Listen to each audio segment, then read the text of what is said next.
the other mic? They're asking to reduce the volume. Outside. No, this they have to reduce. They have to reduce. The one who has a laptop. Hello. Hey, Srikanth को अंदर आने को श्रीकांत को अंदर आने को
వచ్చే వచ్చే వచ్చే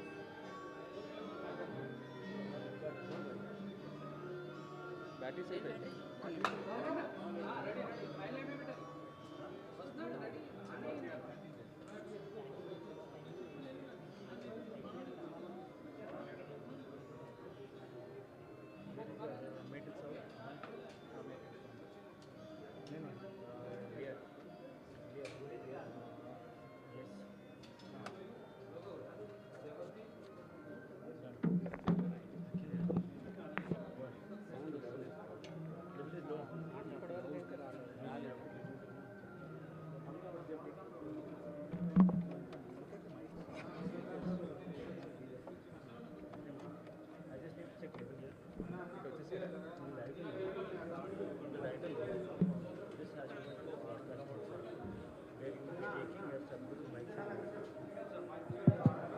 అందరూ దయచేసి కూర్చోవలసిందిగా మనవి.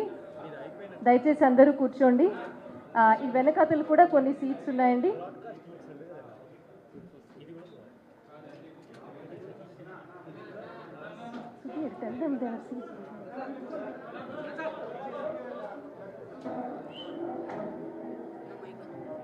నమస్కారం.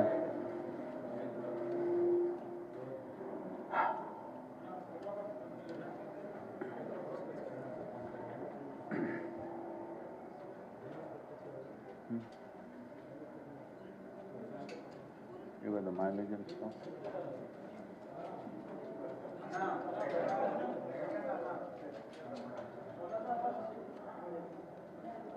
Are you going to ask me questions? How is it? ఎవరికన్నా ఏదైనా క్వశ్చన్ ఉంటే అడగడానికి దయచేసి mic.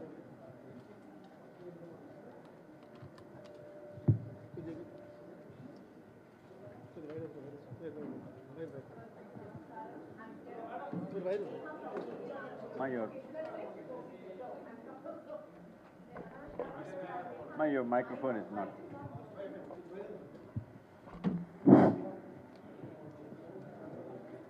Hello.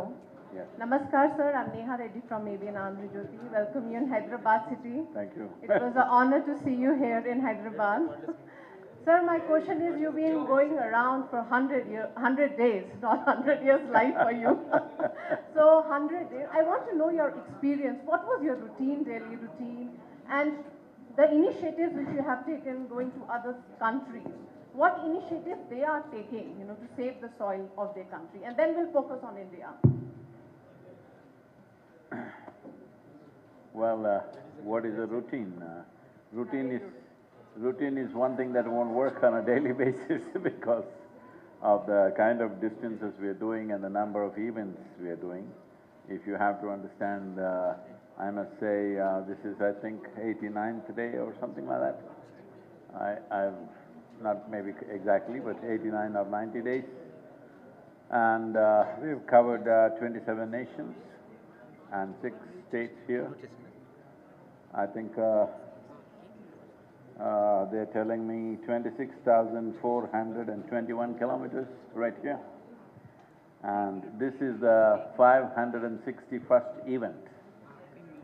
I want you to understand, in 90 days, 560 events have been done till now. So, you think there will be some kind of sane routine? That's what I want to know, what you were eating, how you were like, it will be not normal, it's not a normal thing. So, eating is not just today, it's always been like this. Today, somebody sent me some nice Telangana food. Otherwise, in my life, food and sleep never comes on time. So, all the teams along with me have been stretched to the limits because on an average, I think everybody must be sleeping 3 to 4 hours max. Many days, not even that. And we've covered on a daily basis, average works out to 300, but that's not how it's been. There have been days where we have done 930 kilometers in a day, plus events, not just riding. So, see, right now I rode from Sholapur to here, reached here around 3 o'clock. On the way there were many events, because we entered Karnataka there, they stopped us and there were events there. So, now we are in this event, this will go on till 10:11 probably. And sir, my question was that safe soil, the concept is you went to other countries. What initiatives, when you were discussing on that to save soil, what initiatives they are taking?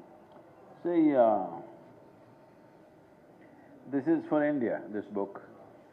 This is over 500 pages, but similar Save Soil Policy Handbook, this is not a policy. This is a handbook, a technical handbook to make policies.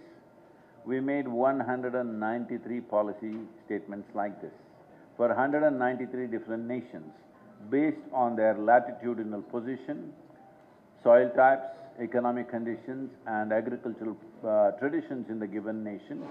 We made these policy handbooks and we have given it to all the 193 nations right now because I spoke at COP15 and there it was given. 74 nations have already made declarations, they are going to go with the Save Soil Movements policy as we are suggesting. The remaining nations are in study, they are looking at the thing, how they could implement. How they implement, what kind of budgets and what kind of economics they involve in this is left to individual nations. We will handhold small nations. We are forming a 25 members high-level scientific committee to handhold small nations which don't have such facilities. Larger nations will do their own thing. But is the world, in three months' time, has the world at least oriented towards soil regeneration? 100%.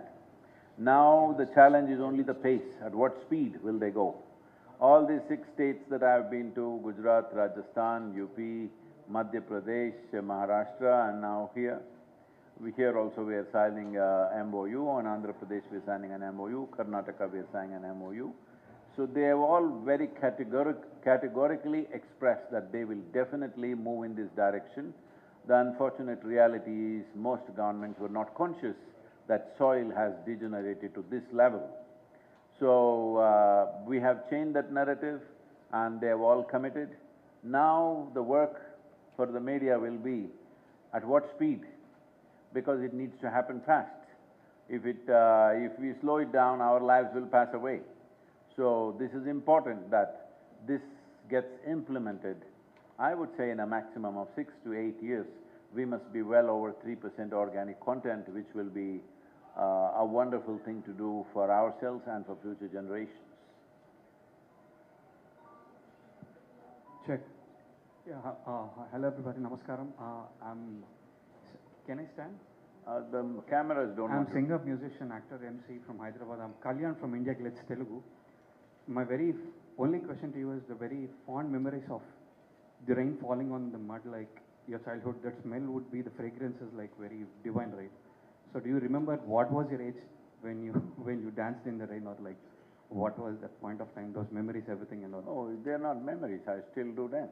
Oh, fantastic. Yeah. Can I come and touch your feet and can I take blessings? If Let's yeah, finish. please. So you're a singer, musician, whatever, not a journalist, you sneaked in somehow. Okay. This is a journalist group, so. Good evening, Guruji. A warm welcome to you, Hyderabad. Actually, my question is, you have went to so many, you went to so many countries and met so many people and the government officials too.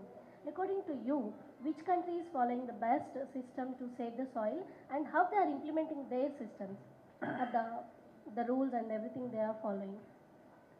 See, the tragedy in the world is, the UN agencies are saying clearly, to call soil as soil, there must be a minimum 3% organic content. That's the minimum most. But the tragedy is, not a single nation in the entire world has a 3% average organic content in their soil. The highest is in Northern Europe, which is 1.48%. Southern Europe is 1.1%. United States is 1.25%. Africa is 0.3%, the continent as a whole. India is 0.68%. So below 1% is considered desertification. We are already there in this country. If you don't understand what I'm saying, you may look at a few green paddy fields and thinking everything is great. You just fly from Delhi to Chennai and keep looking out of the window, you will see a brown desert all across, except for Western Ghats and northeastern part of India. In the summer months, if you fly, it looks like a brown desert. This has happened all in 45 to 50 years' time. Earlier, anybody who comes from agricultural families here would know, in summer months we always had cover crops to protect our lands. That's completely gone now. Nobody is putting cover crops. So, in terms of which nation, well, in Europe there is a lot of talk. For example, France is one nation which took a lot of, at least in thinking, in 2015 they came up with a policy called 4 per thousand. This means 0.4% increase per year if they do. In 10 years they will be 4%. That is the idea. But that is still… the policy has been passed and acknowledged by the parliament, everything, but still in debate. This is because they are linking soil along with other problems which are there in the environment. So this is one of the main aspects of Save Soil movement, is to separate soil as a separate issue, because soil is of existential significance. There are many other issues, all of them are important, I'm not saying no, but this is of existential significance and consequence, because if you do not attend to this right now, after 20, 30 years' time, you will not be able to do anything. On an average, per year, 27,000 species, yes, you heard it right, it is 27,000 species, not organisms, are going extinct. At this rate, where it is sliding down, somewhere in the next 25 to 40 years, this loss of biodiversity, instead of sliding down, it will start tumbling down. When it tumbles, there is nothing you and me can do. There is simply nothing. We have to act before that. What are the three things you think that we individuals should do it from their home to save soil? We can teach our kids. See, everybody asks this thing and everybody wants to teach their children. Don't tell your children soil is in this condition, because then I'll ask, Mama, why did you do it? Why did you destroy the soil? They will ask you. So don't tell them, just fix it before they come to know about it. That's very important. How do you fix it? Shall I go and roll up my sleeves and fix my kitchen garden? Many of you are living in apartments, maybe your kitchen garden is just 2 pots. So fixing that, very cute of you, but it's not a solution.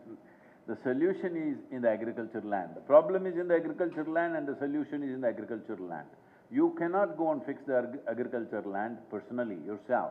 What is needed is an incentive-based policy to turn the organic content around. So incentives are needed to make this happen. This is what we are pushing for. Incentives are not too expensive. If you want to do it in 6 to 8 years, it is minimal expense. If you want to do it in 1 or 2 years, then it will cost more.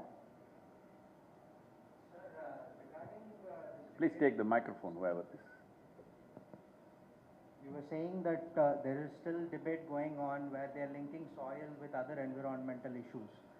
So, however, there is some kind of a balance required, because in one initiative, if you just go ahead and plant several lakhs of trees, We're not talking about trees alone. and No, it no, will no, no. affect the soil and the groundwater table. So isn't it all linked? Don't you see it No, that no, way? I do not know where you're coming from, this specific activity of planting trees. Planting trees is just one of the things.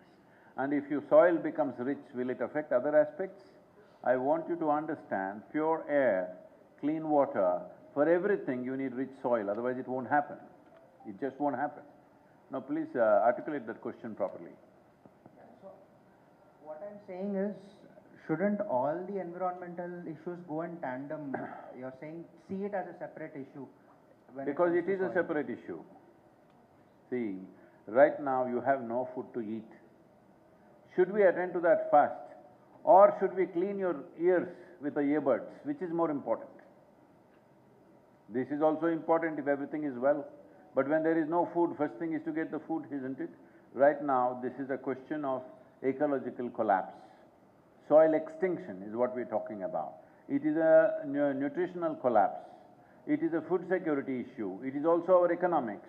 Everything is involved in this. If you don't tend to that, if you bring in other aspects there are various industries and lobbies who have interest in that. If you suddenly say, all the fossil fuels should stop, can you stop it? You can only talk about it. Can you really stop it? Hello? Absolutely you can't. You cannot. Then why do you talk about those things? Those things can be tapered down in the next 30, 40 years' time, but you cannot stop it. But turning the soil around is possible, and the best thing about this is nobody is against it. Oil industry is not against it, coal industry is not against it, automobile industry is not against it, fertilizer and pesticide industries are not against it. Nobody is against enriching the soil. So you must do that first. If you don't solve that problem, other problems will be irrelevant for you, because it's like this. If I have some health issue, I don't have any, but I'm telling you, because I didn't want to use you as an example. Okay. Suppose my liver is troubling me, liver specialist has come, my eye is bothering me, eye specialist has come, my ear is bothering me, ENT has come, but I died. What do you do with these people? Hello? What do you do with these people for a dead man? Right now, that's where we are. If we don't attend to this, there will be serious consequences.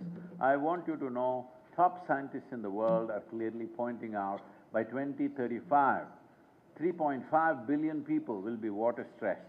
1.2 billion people will be migrating because of that.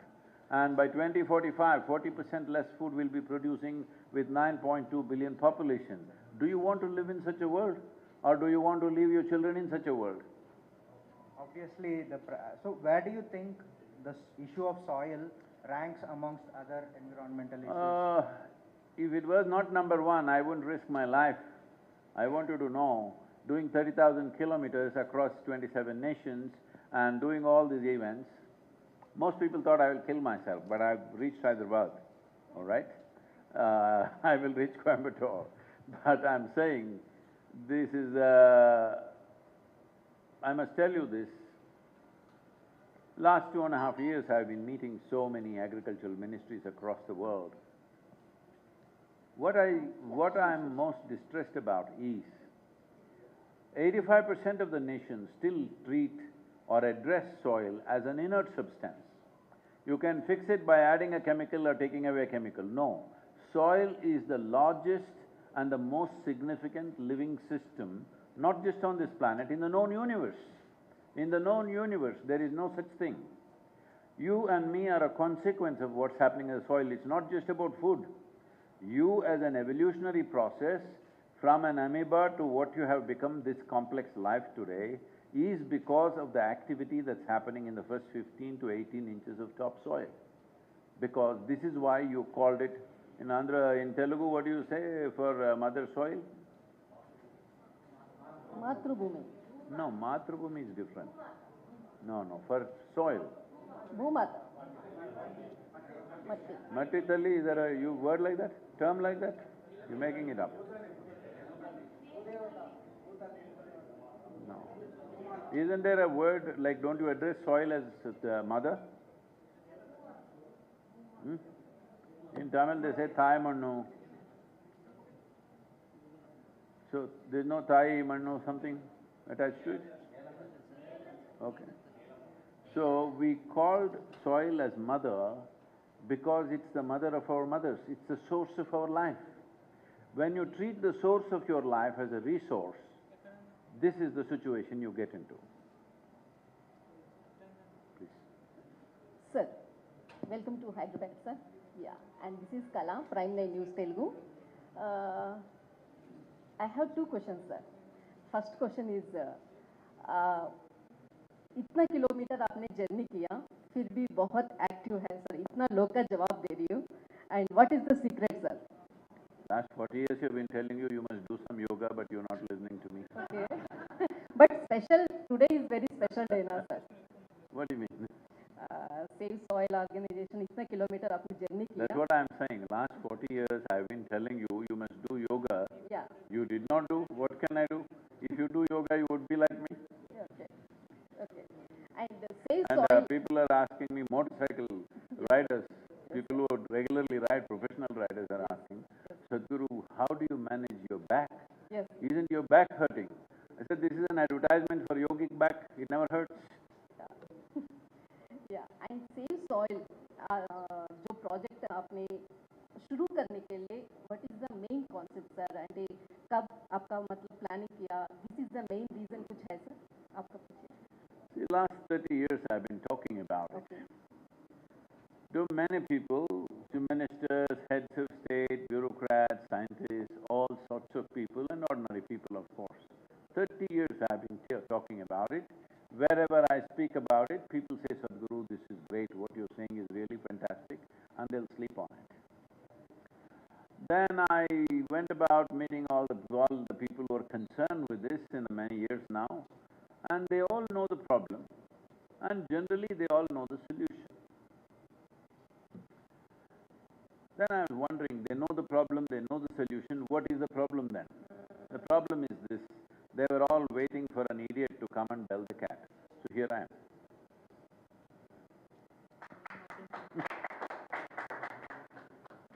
Because you take somebody who has no other vested interest. I don't have to win an election, I can say the truth about it. I don't have to get a salary from somebody, I can speak what I want to speak. Why I'm saying this is, just 4 months ago, in the month of 5 months ago, or 6 months ago, I'm sorry, I've been on the road. In the month of January, there was an international conference on climate change. I met many environmental ministers of various nations who were there for 2 weeks. And they told me, Sadhguru, we were there for 2 weeks. We did not hear the word soil. Why is this? I said, you must ask them. I don't want to get into the politics of it, because I want them also now for Save Soil movement. I don't want to divide the world between those who have their interests and those who are genuinely doing something. So you're talking about climate change. I want you to experiment this. It's, the summer has cooled down. In spite of that, tomorrow when the sun is up, wherever there is open soil, just go touch it, see what's the temperature. You don't need a meter, your hand will tell you. Touch it where there is grass, see how it feels, what's the temperature. Touch it where there is small bushes and things, see how it is. Go under big trees and touch it and see what it is. You will see a variation of anywhere between 8 to 12 degrees. This is climate change. This is not just for you, this is for every life. And the microbial life also needs shade and organic content to survive. They need moisture to survive. Where is it? You're plowing the land 12 to 14 inches and leaving it open through entire summer. This is the murder of the soil, if we don't act. How? Well, over 300,000 farmers have committed suicide in the last 25 years. What else does it take to wake up people? I don't understand. What else has to happen? You want 3 million people to die, is it? That will also come if we don't act now. Namaskar, Sadhguru. I am DK. First of all, I pray to God for your good health and long life. What a noble cause you are doing. And as you said that there must be some incentive for farmers to save the soil or nourish the soil. So as a guru, why don't you guide us or government or suggest what are the best incentives that can be given to farmers an attractive way as a guru? No, no. Because it will be easy for them Yes, yes. to follow. We have already suggested three-pronged incentive basis for all governments. I'm not carrying it here, I could anyway send it to you by mail.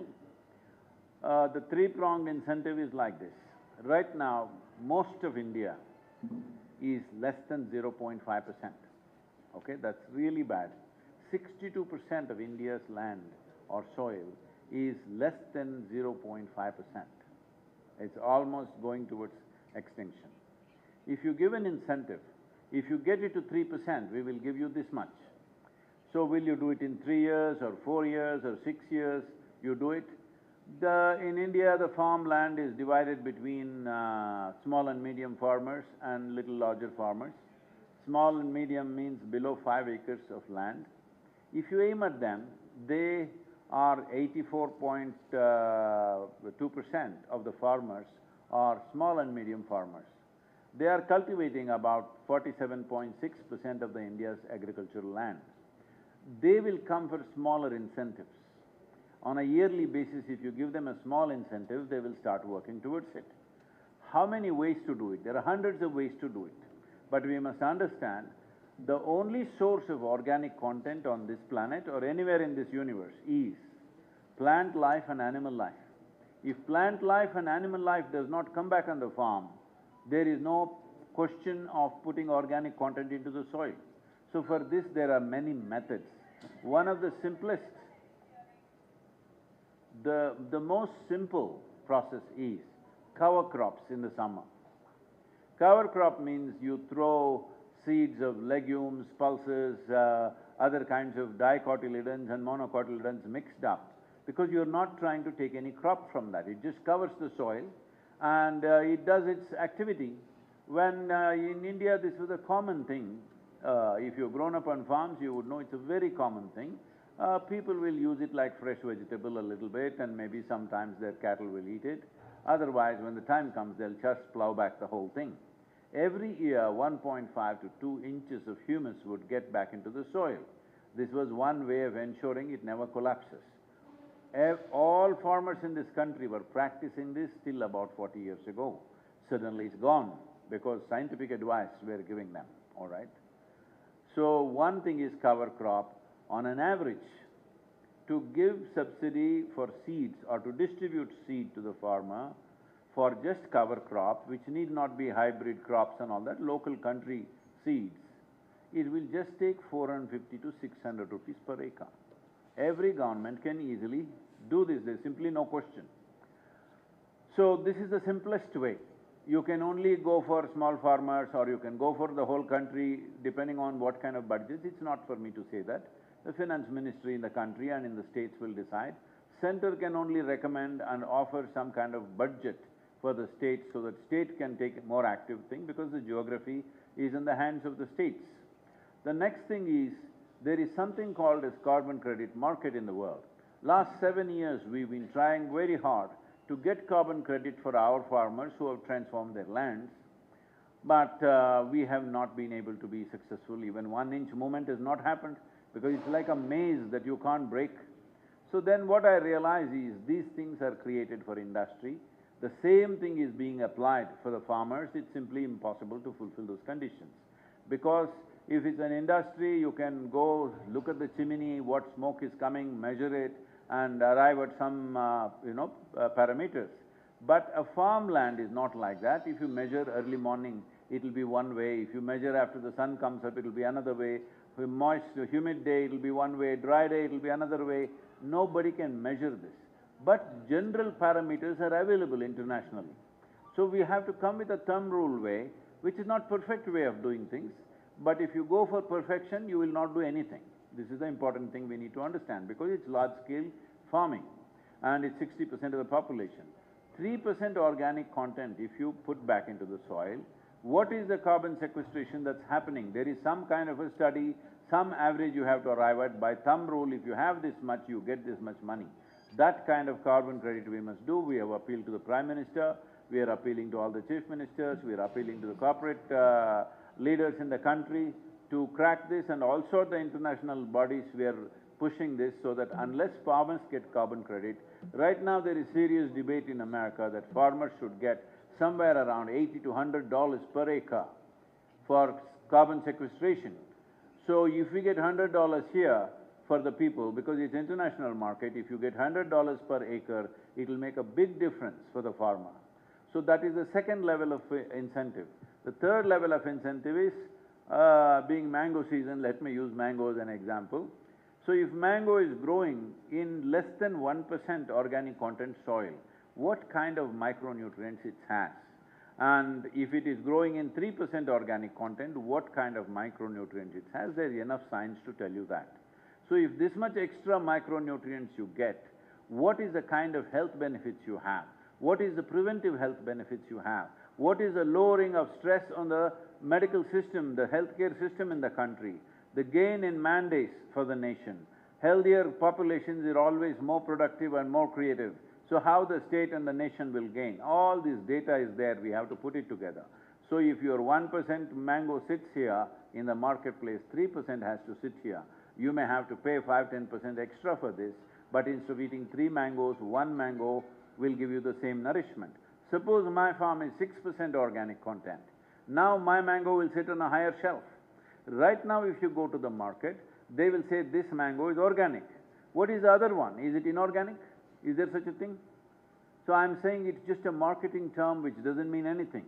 When you say something is organic, is there something else which is inorganic? There is no such thing. So it is important that we specify that this is coming from 3% organic content, 4%, 5%, 6%, whatever it is. And we have already established, manifested this with over 130,000 farmers, that if you raise it to 8 to 10% organic content, your irrigation requirement will come down to 30% of what you're doing right now. If you're using 100 liters of water, with 30 liters you can manage. This will be one of the most serious benefits for the nation and for the world, because water stress is coming in a huge way.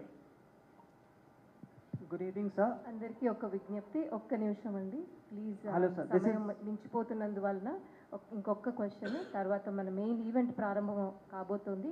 దయచేసి ఇది ఒక last question కింద తీసుకుందాము. దీని తర్వాత మనకి బయట ఆ ఈవెంట్కి వెళ్ళడానికి లారీ బస్సెస్ కూడా ఉన్నాయి. సో దయచేసి ఇది లాస్ట్ క్వశ్చన్ కింద ఉంచుకుందాం. Thank you. My name is Sachin Prasad from Deccan Chronicle. Where are you? Here. Yes, sir. Yeah. Sir, I want to know how much faith does Sadhguru have in this project, given that high-level political deliberations have failed to even come to a conclusion regarding net zero emissions on the other side, and you have met like big-time politicians of the world. How much faith do you have in this project of becoming a success? I mean, I see it's written 100 days, 30,000 kilometers. What after that, sir? Thank you. You're talking like a religious person. It's not a question of faith. It is a question of a plan and to implement the plan. And this is not the Gita or a Bible or Quran or something like that. This is a handbook, a technical handbook. So will they do it? 100% they will do it right now. Because tell me, if you are a political person, if 60% of the population says we want this, will you do it or no? I'm sorry? That's all, you will do it. That's all. I'll do it, sir. I'll Yes, do it. that is all we are doing. We are not just doing this, we are… Right now I want to tell you this. About 2 days ago we have the numbers, our social media metric. Without WhatsApp, we are not able to measure the WhatsApp. Without WhatsApp, we have touched about 2.8 billion people. What we were aiming at is 3.6 billion people. We are very confident we will get there. 3.6 billion people means it's 60% of the world's adult population. 5.26 billion people on this planet have franchise. That means they have the power to vote. If 3.6 billion people across the world say we are concerned about the future of the soil, we are concerned about the future of our children, you think the politicians will just sleep on it? They will not. So I'm saying we have proper signed MOUs with most nations, 74 nations. Others are also looking at the handbook and they are studying that. They will take a little bit of time. Do I have faith in them?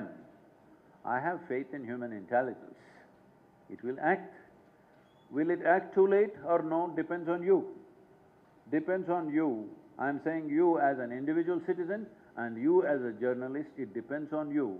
Because will you awaken people, or will you go on talking cynicism of, oh, it won't happen, it won't happen? What is this? Why will it not happen if people want it? If people want it, it will happen. And who doesn't want it? Everybody wants it. You said fossil fuel emissions.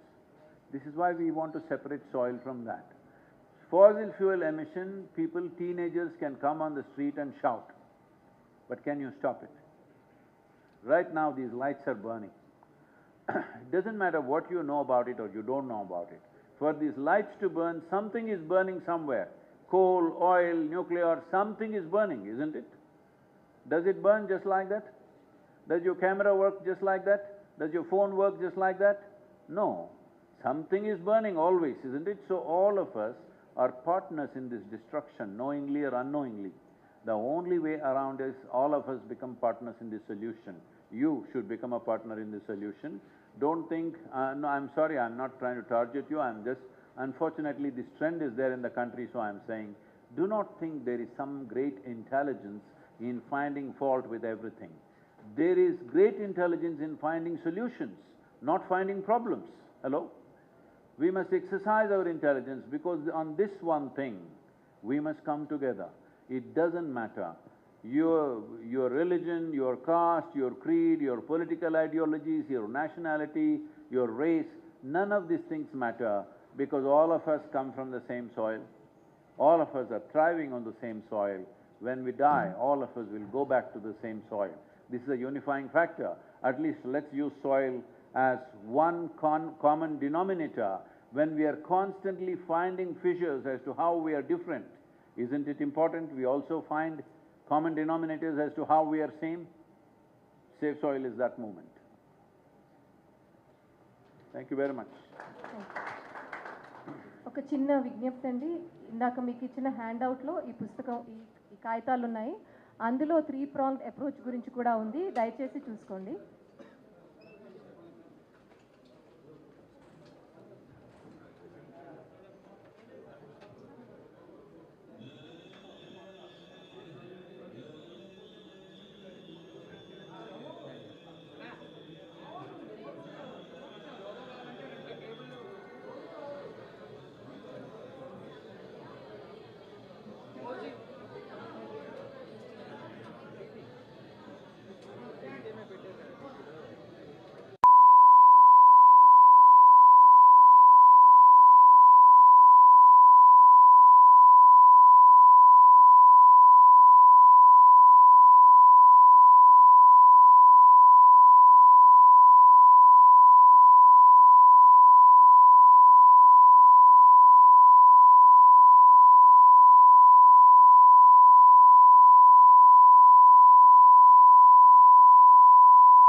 एहसान तेरा छूटे न कभी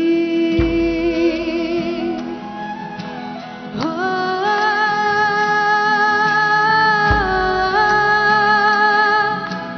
हो, हो,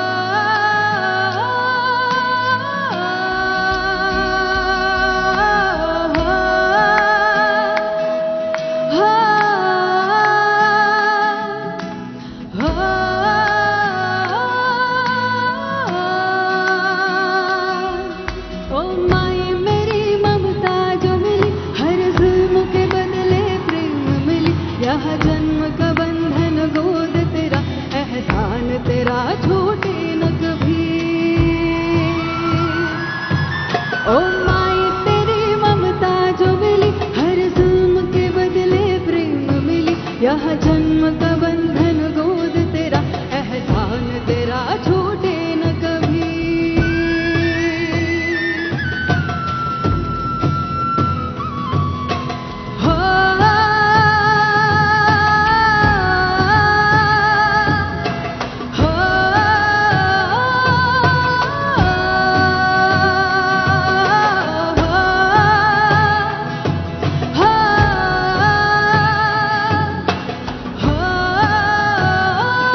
मैं खिल जावा इतनी सी है दिल की आरज़ू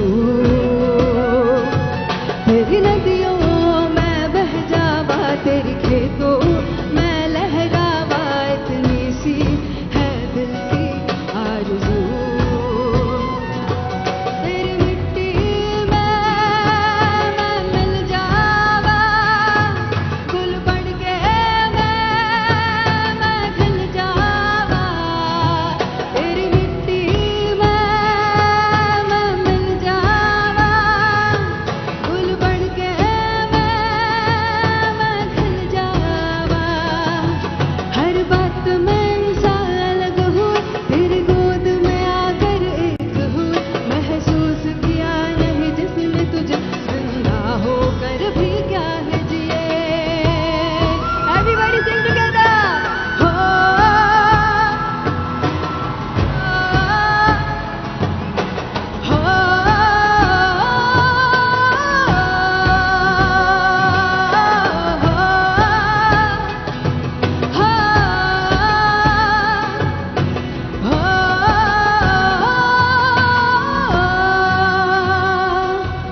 तेरी मिट्टी मैं मिल जावा गुल बन के मैं खिल जावा इतनी सी है दिल की आरज़ू तेरी नदियों मैं बह जावा तेरी खेतों मैं लहरावा इतनी सी है दिल की आरज़ू One last time हो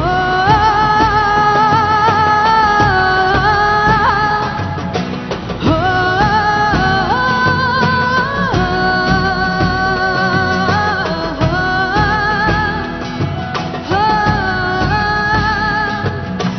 हो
very, very hearty welcome to our dearest Satguru to Hyderabad.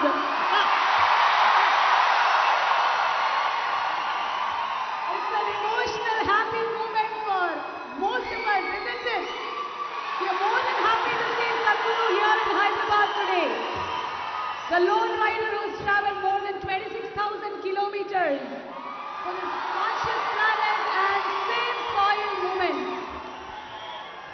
A hearty welcome to you, Sadhguru, and to all the dignitaries who are here today. A very, very hearty welcome to all of you. Alage, indaka Sounds of Isha, inta adbhutanga perform chesinatvanti team andariki. Thank you so much.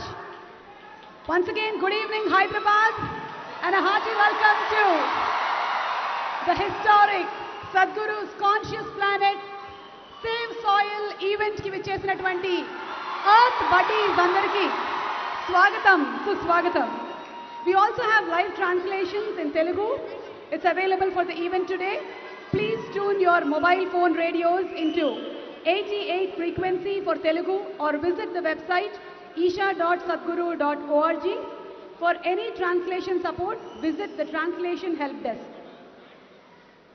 We extend our warm welcome to our ministers, MPs who have been a part of the Save Soil movement and are here today. Also, Agriculture Minister Niranjan Reddy gariki sadara swagatam palukutunnamu.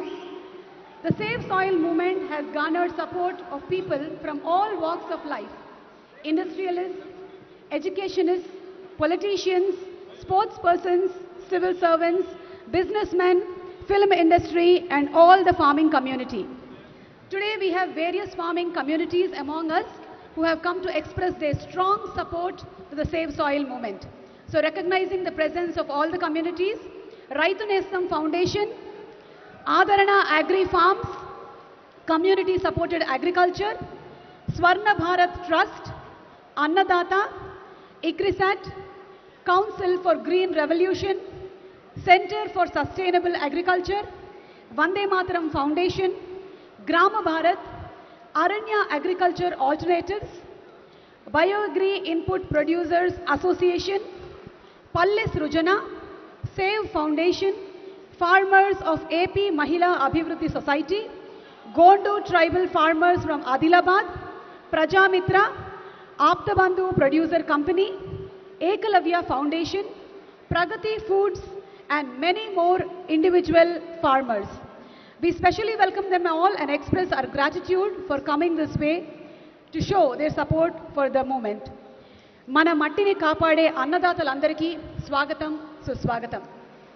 Meeru lekapothe maaku aaharam ledu. Matti lekapothe mana uniki ledu. So mattini kaapadukundam. Your body, my body, everybody is soil body. So Save the Soil movement is everybody's call.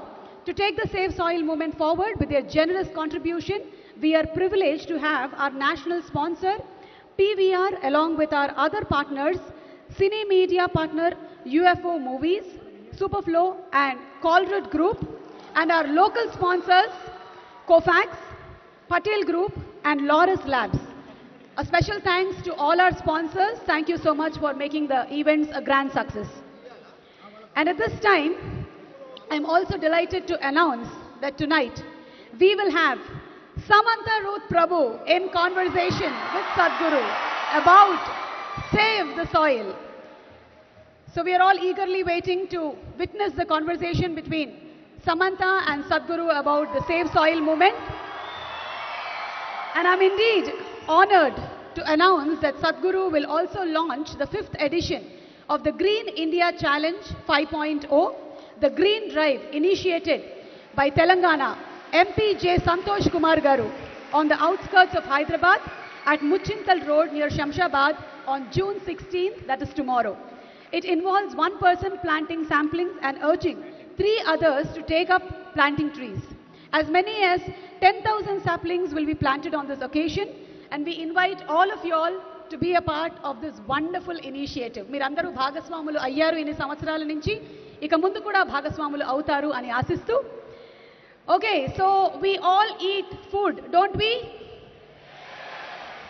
And our food comes from the soil. So what does that make us? Soil body, yes. So a teaspoon of soil contains more organisms than humans on earth. So shall we be the voice of the soil? And I'm sure all of y'all are earth buddies, and that's why y'all are here participating in this great historic moment.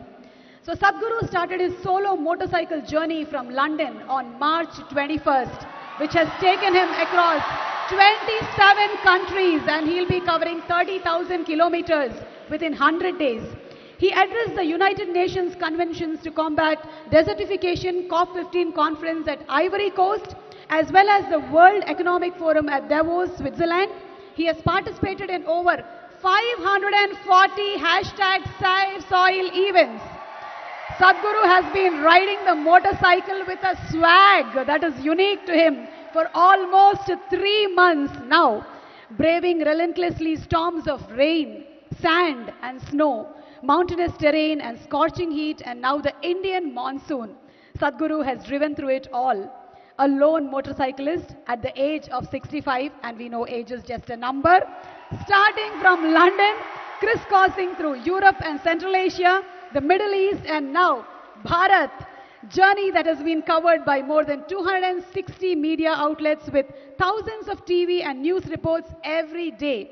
74 nations are on board the movement, and there has been active support from 2.8 billion people, including each one of us, eminent soil and climate scientists. And Sadhguru has covered more than 26,000 kilometers till date. Today, we are in Hyderabad to spread environmental awareness. Saving soil is necessary to maintain the life on the planet. So to help us to spread this message, what can all of us do? Share this message on all the social media platforms, and are we doing it? Use the hashtag Save Soil and tag the profile at Conscious Planet. You can also share about this grand celebration of Save Soil movement in Hyderabad. How many of you all have already started doing it? I have.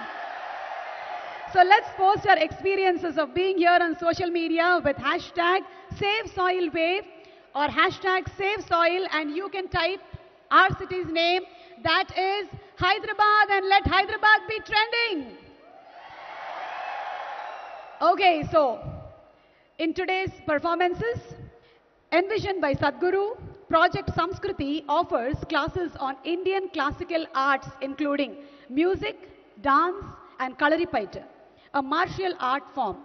These intricate arts have been employed for thousands of years as spiritual processes. The artists today have invested in these arts from the age of 7, not as a hobby but a way of life. So we are eager to behold their performance, which will begin with an offering by Radhe Jaggi, a classical Bharatanatyam dancer. So let's put our hands together for this wonderful performance from Samskriti. Project Samskriti is an endeavor to nurture and impart India's classical arts. Designed by Satguru, it offers programs to learn powerful chants, music, Bharatanatyam and Kalaripayattu, an ancient martial art form conducted by the rigorously trained students and alumni of Isha Samskriti. The art forms are imparted in their most profound form as possibilities for inner growth and transformation. Project Samskriti is not today's idea. It's been in incubation for nearly 25 years.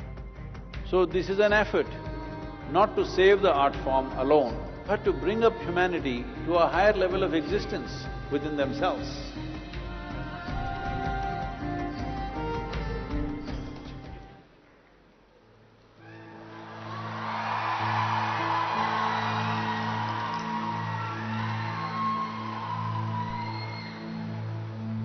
Namaskaram. Namaskaram.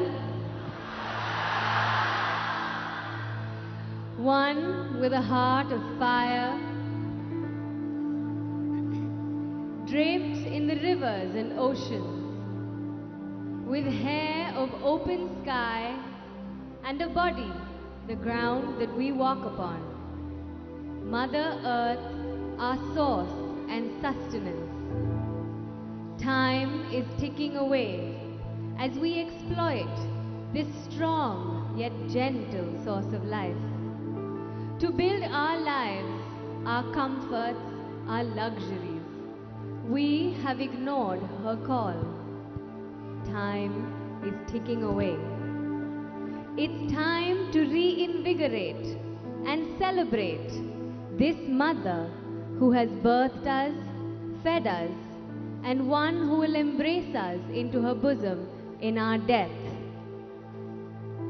O Mother, in celebration of your grandeur, in concern for your well-being, in love with all that you are, we dance in tune to your rhythm as we are just a part of you.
Beneath my feet, your soil.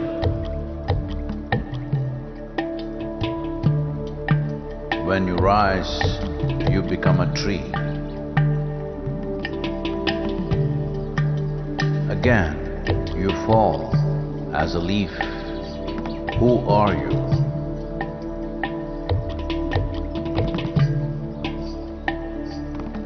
You come up as a crop.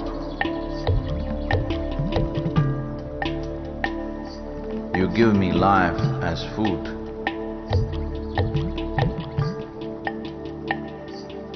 Whether I am alive or dead, you are the only refuge. Who are you?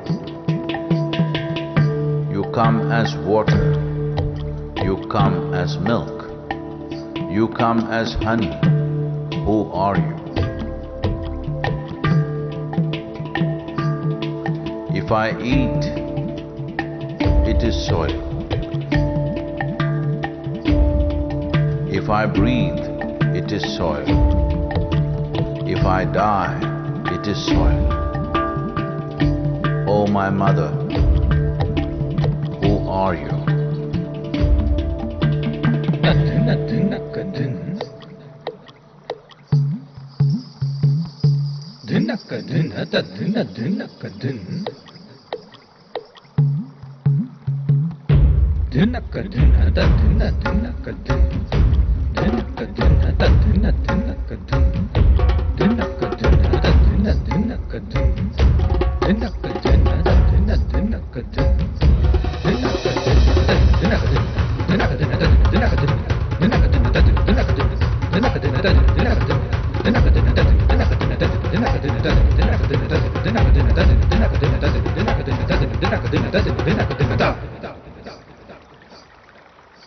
Soil.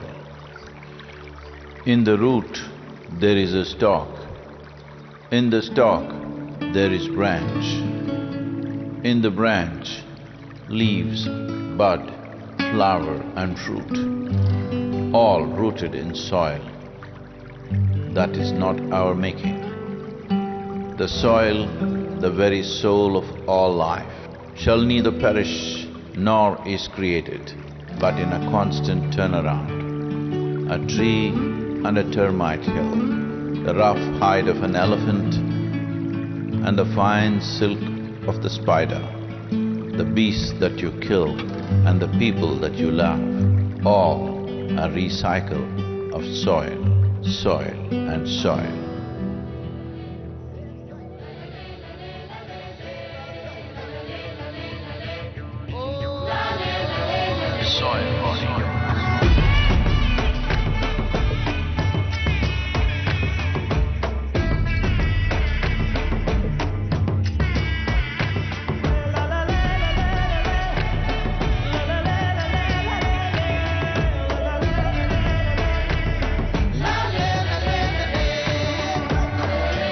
The magic of soil is it turns death into life.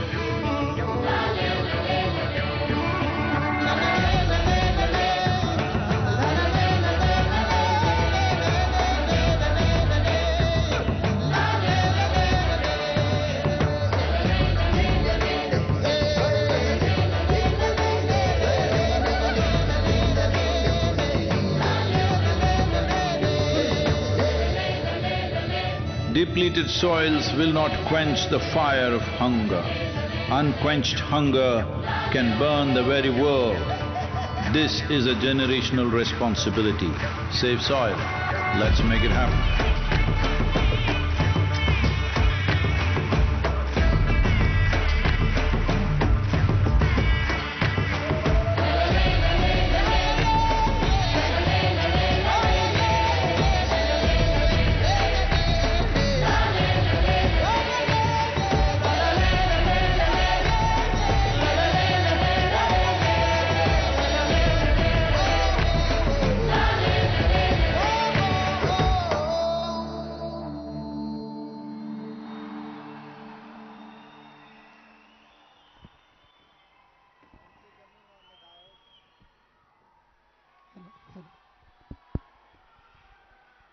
What an amazing performance by Mrs. Radhe Jaggi, and Project Samskriti. It's so delightful to see these young artists perform and ask the world to unite in this movement, Save Soil. ఈ అద్భుతమైనటువంటి performance మీరందరూ హృదయపూర్వకంగా enjoy చేశారు అన్న దాంట్లో సంశయమే లేదు. మీ చప్పట్లే దానికి నిదర్శనము. And now, let's welcome the versatile duo who need no introduction, singers Ram Miryala and Mangli, extending their support for the historic Conscious Planet Save Soil movement. వీళ్ళిద్దరి పాటల్లో మట్టి వాసన ఎలాగో గుబాళిస్తుంది. మరి ఈరోజు ఈ సేవ్ సాయిల్ మూమెంట్లో వచ్చి పర్ఫామ్ చేయడానికి వేదిక మీదకి ఆహ్వానించేస్తున్నాము రామ్ మిరియాల and మంగ్లీని.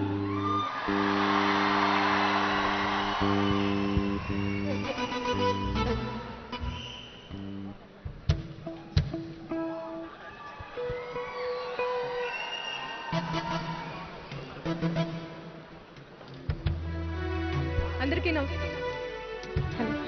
Hello check hello hello hello hello hello వస్తున్నాయి హలో హలో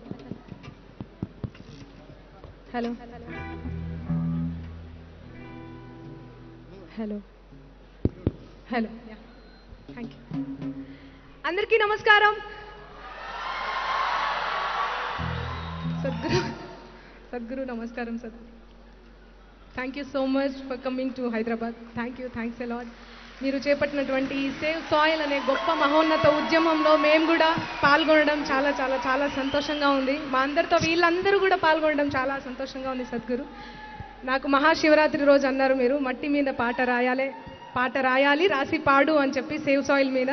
సో రాయించడం జరిగింది. మాటల తిరుపతి అన్న రాశారు, నేను పాడతాను. Sadhguru, thank you so much. Thanks a lot.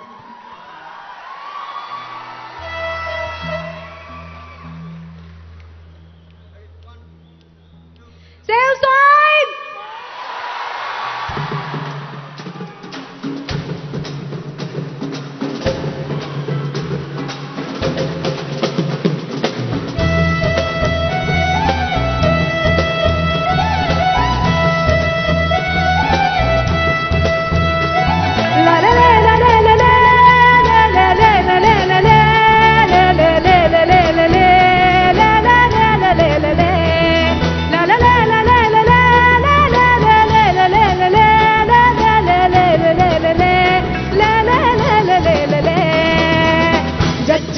जनने हैलसो वैलाला वैला ओलेसा जज्जन कर जनने हैलसो वैलाला वैला ओलेसा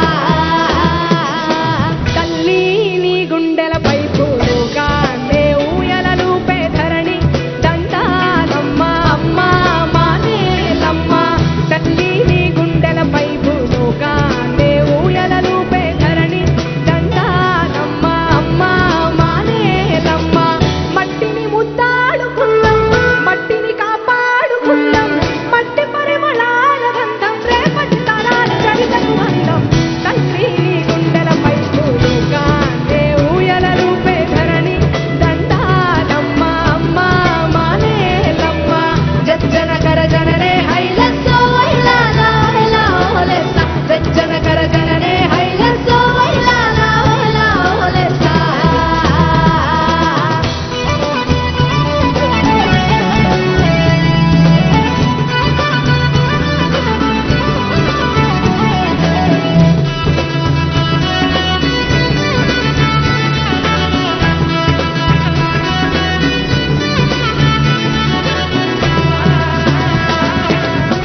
దానిలో సగభాగం చెట్టుకు నువ్వే ఆధారం ఆ నింగి చినుకుల ధార నీ ఒడిలో నదులై పారా నీ ఎదనే పానుపు చేసి జీవకోటికి ప్రాణం పోసిన ధరణి దండాలమ్మ అమ్మ మానేలమ్మ ధరణి దండాలమ్మ అమ్మ మానేలమ్మ జజ్జన కర జననే హైలసో వైలాలా వైలా ఓలెసా జజ్జన కర జననే హైలసో వైలాలా వైలా ఓలెసా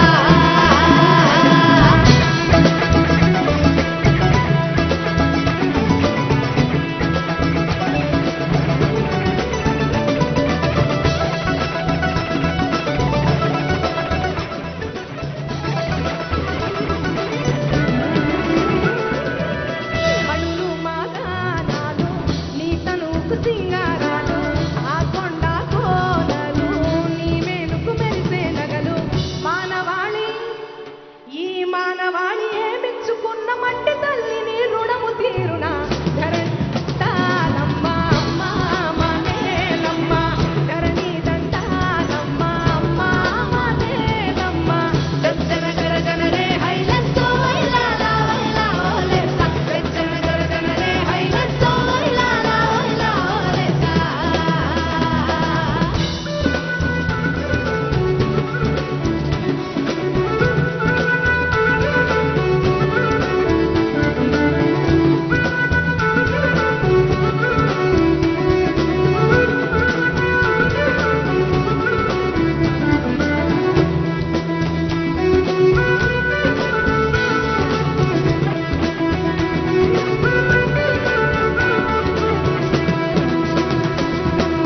మన్ను మలినమైపోతే మన బ్రతుకులు సమాధి కావా మానవ ఉనికి గతి తప్పి మనుగడ మనుగైపోదా నిన్ను నువ్వు నిలబెట్టుకునేందుకు మట్టిని గుండెకు హత్తుపైపుడే ధరణి దండాలమ్మ అమ్మ మానేలమ్మ ధరణి దండాలమ్మ అమ్మ మానేలమ్మ జజ్జన గరజననే హైలెస్తో హైలాలా హైలా ఓలేసా జజ్జన గరజననే హైలెస్తో హైలాలా హైలా ఓలేసా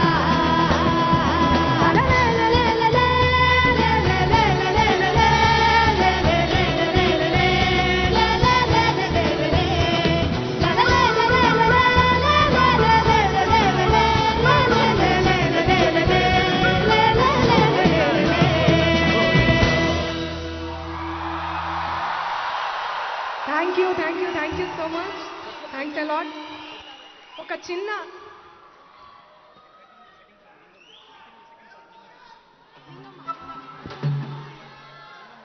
మొన్న సద్గురు ఒక సాంగ్ పాడారు విన్నారా అందరూ అది హిందీలో మనం తెలుగులో చిన్న ఏదో నాకు నచ్చి శ్యామన్నతో రాయించుకున్నా నచ్చింది నాకు పాడాలనిపించింది ఎందుకో సద్గురు ముందు చాలా బాగా పాడారు సద్గురు మీరు సో మీ అందరి కోసం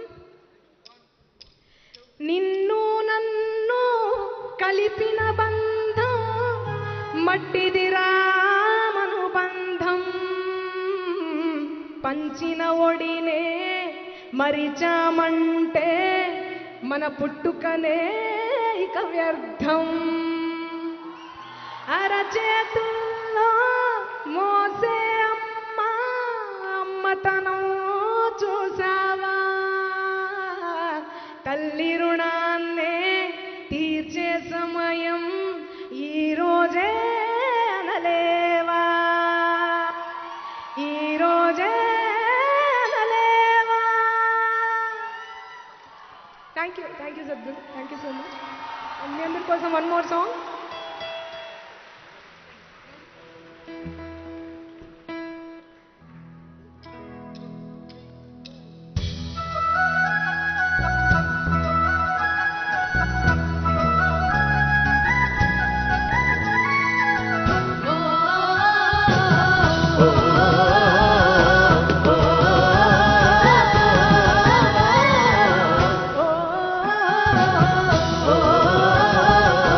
oh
so much, Sadhguru, and thanks a lot. Thank you, Mangalu. Thank you.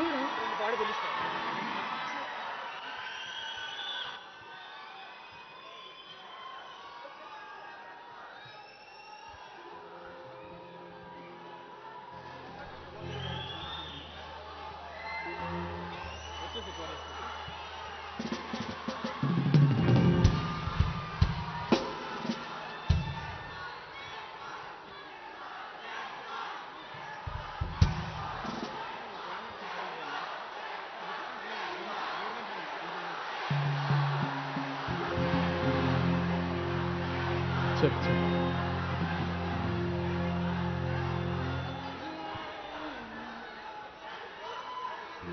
నమస్కారం సద్గురు, పెద్దలందరికీ నమస్కారం. సో మట్టికి ఏ విధంగా అయితే మనం రుణం తీర్చుకోలేమో, సద్గురుకి కూడా రుణం తీర్చుకోలేము for whatever he's doing. Sadhguru, thank you so much for whatever you doing for us. పాట విషయానికి వస్తే,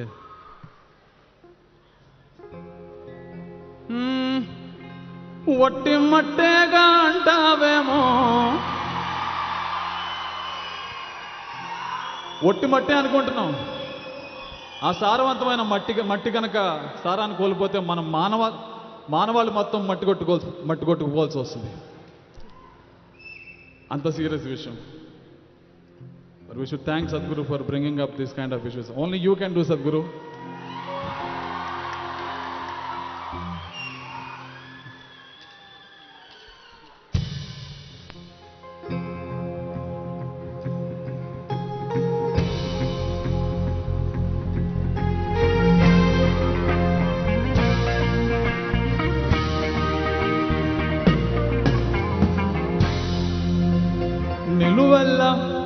నిలువెల్ల పురుడోసుకుని నేలమ్మ పసిరి పైరులు గన్నది, చెట్టు సేవల పుట్టలతో జీవుల మనుగడకు అనువైనది, పురుగు పుట్ర సేరికతో సారం మట్టికి తోడైనది, పశుల పక్షుల తోడుగా జీవం నేలపై పారాడింది. వట్టి మట్టేగా అంటావేమో, మనుగడ పుట్టేది గిట్టేది మట్టిలోనే గదరా. మట్టేరా పుట్టుకకు ఆధారం, మోసేది నివారం, అన్నమయ్య కలిగించే మమకారం. మట్టేరా ప్రాణమున్న బంగారం, జీవకోటికి గర్భం, వట్టిపోని గుడ్డెలను తీర్చుకోరుడం. మట్టేరా పుట్టుకకు ఆధారం, మోసేది నివారం, అన్నమయ్య కలిగించే మమకారం. మట్టేరా ప్రాణమున్న బంగారం, జీవకోటికి గర్భం, వట్టిపోని గుడ్డెలను తీర్చుకోరుడం.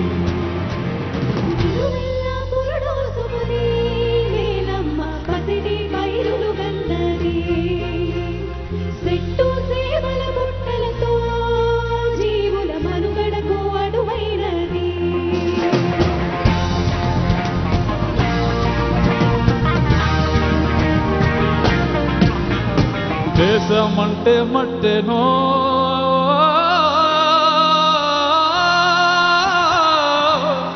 దేశమంటే మట్టేనో, మట్టి లేకుంటే మనిషెక్కడో. హారం లేని మట్టిలో నువ్వు సాగట్లా సాగిస్తావో. సాగుంటేనే సౌభాగ్యం, లేకుంటే నిలువలేదు ఏ రాజ్యం.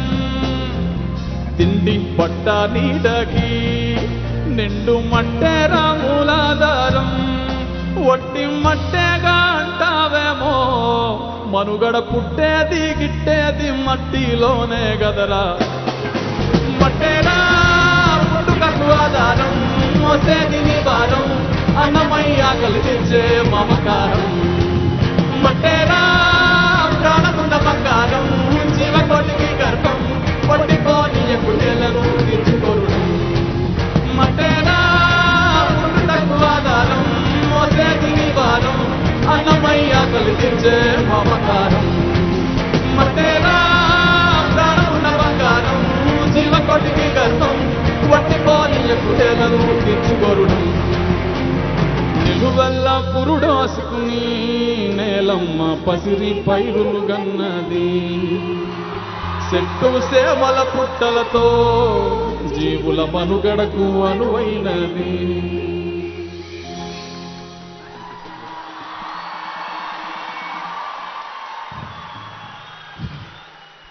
ప్రకృతి పచ్చగా ఉంటే మనం ప్రకృతితో మమేకమైపోయి బతకగలిగితే ఎంత ఆనందంగా ఉంటుంది, ఎంత అందంగా ఉంటుంది అనేది గోరెటంకన్ గారు రాసిన ఒక పాట, మువ్వ అందులో అనే ఒక పాట. సో ప్రకృతిలో మనం ఎలా ఇమిడిపోవచ్చు, ఎలా కలిసి బతకచ్చు అనేది ఈ పాట సారాంశం. చాలా గొప్పగా రాశారు గోరెటంకన్ గారు. I will sing that.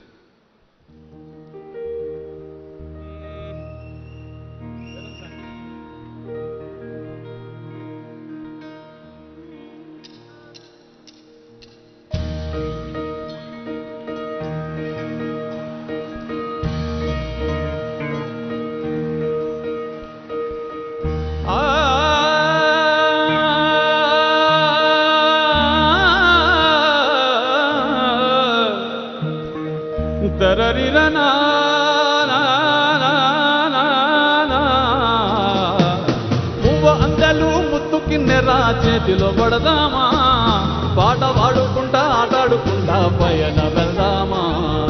మువ్వ అందరూ ముద్దు కిన్నెరా చేతిలో పడదామా, పాట పాడుకుంటా ఆటాడుకుంటా పయన వెళ్దామా. హే మువ్వ అందరూ, ఓహో మువ్వ అందరూ, మువ్వ అందరూ ముద్దు కిన్నెరా చేతిలో పడదామా, పాట పాడుకుంటా ఆటాడుకుంటా పయన వెళ్దామా. చేతిలో పడదామా, ఆట పాడుకుంటా ఆటాడుకుంటా పయన వెళ్దామా.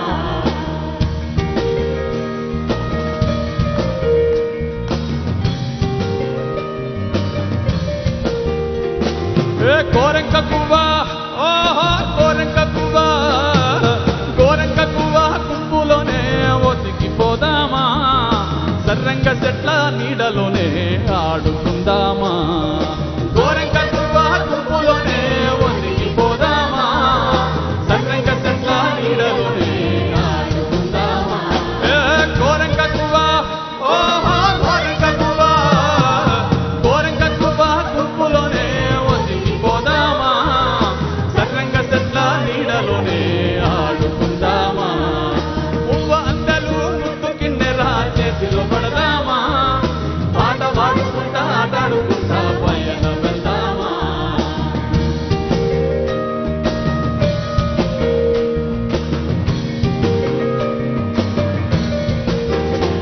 ఏ చెట్టు గుట్ట, ఓరర చెట్టు గుట్ట, చెట్టు గుట్ట పుట్టలతోని చెలిమిసేద్దామా.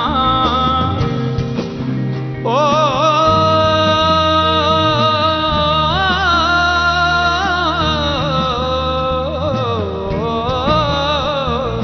చెట్టు గుట్ట పుట్టలతోని చెలిమిసేద్దామా, చుట్టాల ఓలే పిట్టలలా కలిసిపోదామా. చెట్టు గుట్ట పుట్టలతోని చెలిమిసేద్దామా, చుట్టాల ఓలే పిట్టలలా కలిసిపోదామా. ఏ పువ్వ అందరూ, ఓహో పువ్వ అందరూ, పువ్వ అందరూ ముద్దు కిన్నెరా చేతిలో పడదామా, పాట పాడుకుంటా ఆటాడుకుంటా పయన వెళ్దామా. ఏ పువ్వ అందరూ ముద్దు కిన్నెరా చేతిలో పడదామా, పాట పాడుకుంటా ఆటాడుకుంటా పయన వెళ్దామా. పువ్వ అందరూ, పువ్వ అందరూ. Thank you.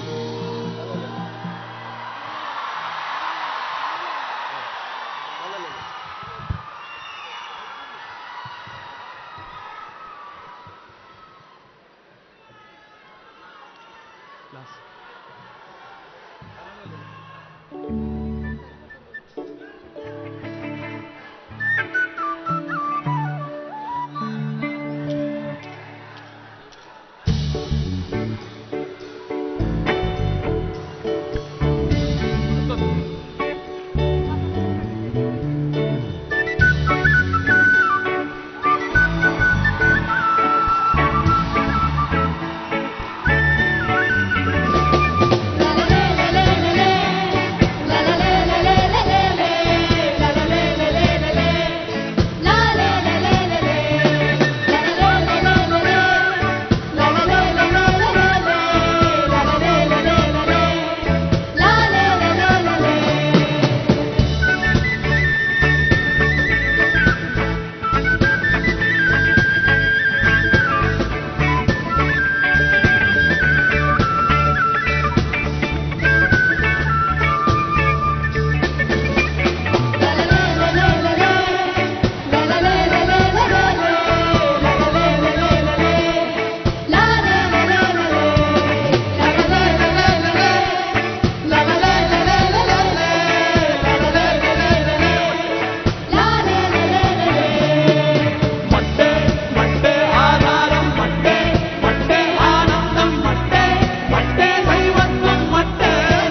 So much. Thank you so much. Thank you so much Ram Miriyala garu, and thank you so much Mangli. మీ పాటల్లో మామూలుగానే మట్టి వాసన గుబాళిస్తుంది. ఈరోజు మట్టి కోసం Sadhguru conscious planet save soil మూమెంట్లో మరింతగా మట్టి వాసనని వెదజల్లినందుకు ధన్యవాదాలు తెలియజెప్తున్నాము. Thank you so much Mangli and Ram Miriyala. And thank you so much all the earth buddies. What a wonderful energy. Thank you.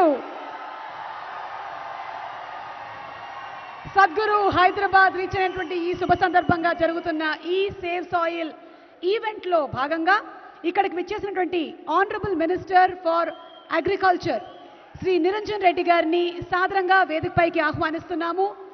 May we request our honourable minister for agriculture Singireddy Niranjan Reddy garu to please come on stage and address the gathering. వారిని వచ్చి మాట్లాడవలసిందిగా request చేస్తున్నాము. మంత్రివర్యులు మీరు మాట్లాడిన తర్వాత అప్పుడు సద్గురు గారు వేదిక మీదకి రావడం జరుగుతుంది. ముందుగా మినిస్టర్ నిరంజన్ రెడ్డి గారిని వచ్చి మాట్లాడవలసిందిగా రిక్వెస్ట్ చేస్తున్నాము. మీకు ఘన స్వాగతం పలుకుతున్నాము. Thank you so much Telangana government and thank you so much agriculture minister. Thank you.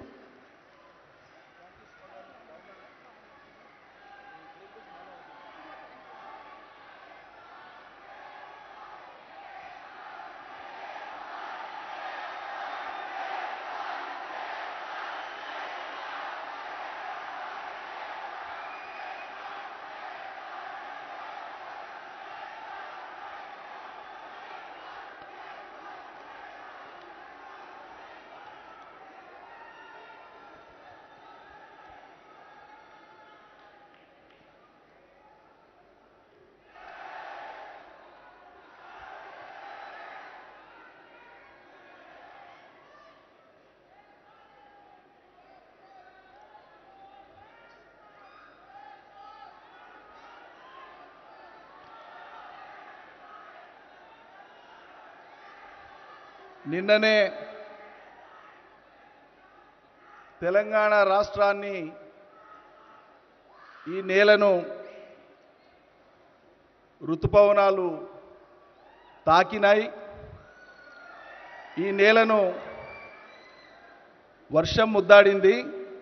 ఈ తెల్లవారుజామున ఈ సాయంత్రానికి సద్గురు గారు హైదరాబాద్ నేల మీద కాలు పెట్టినారు.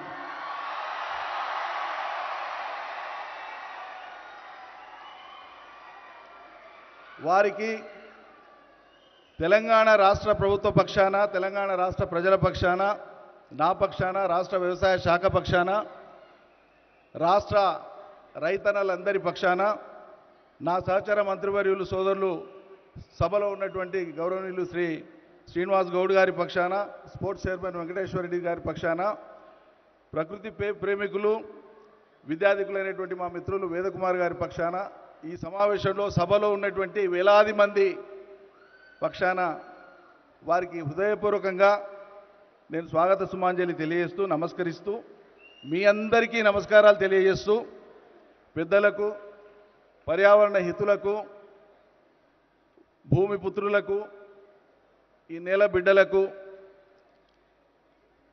ప్రాణుల్ని, చరాచర జీవుల్ని ప్రేమించేటువంటి హృదయం గల మీ అందరికీ, యువతీ యువకులకు, అందరికీ మీడియా మిత్రులకు నేను హృదయపూర్వకంగా మళ్ళొక్కసారి నమస్కారాలు తెలియజేస్తున్నాను.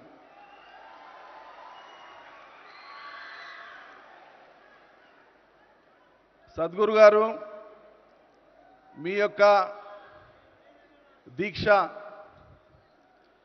ఒక మార్గదర్శనం చేసేటువంటి సంకల్పం. ఈ తాత్విక ఆలోచనలు ఈ తరంతో పాటు భావితరాలను ప్రభావితం చేస్తూ రాబోయే తరాలకు కూడా దారి చూపించేటువంటివి. మేము మీ విశ్వాసాలను ఈ అంశానికి సంబంధించినటువంటి విషయంలో, ప్రత్యేకంగా సేవ్ సాయిల్ విషయంలో ముమ్మాటికి ఏకీభవిస్తూ అనుసరిస్తూ ఉండేటువంటి వాళ్ళము, ఆచరిస్తూ ఉండేటువంటి వాళ్ళం.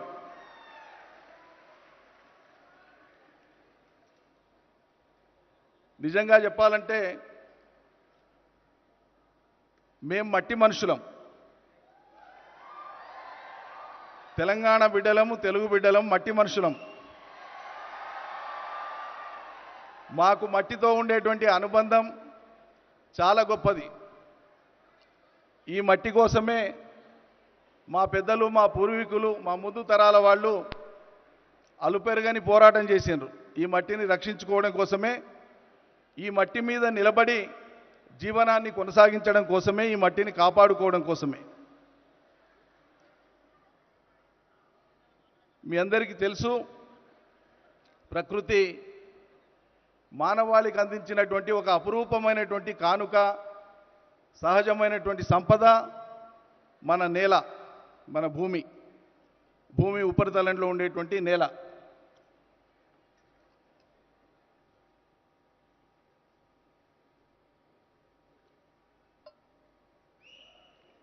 ఈ నేల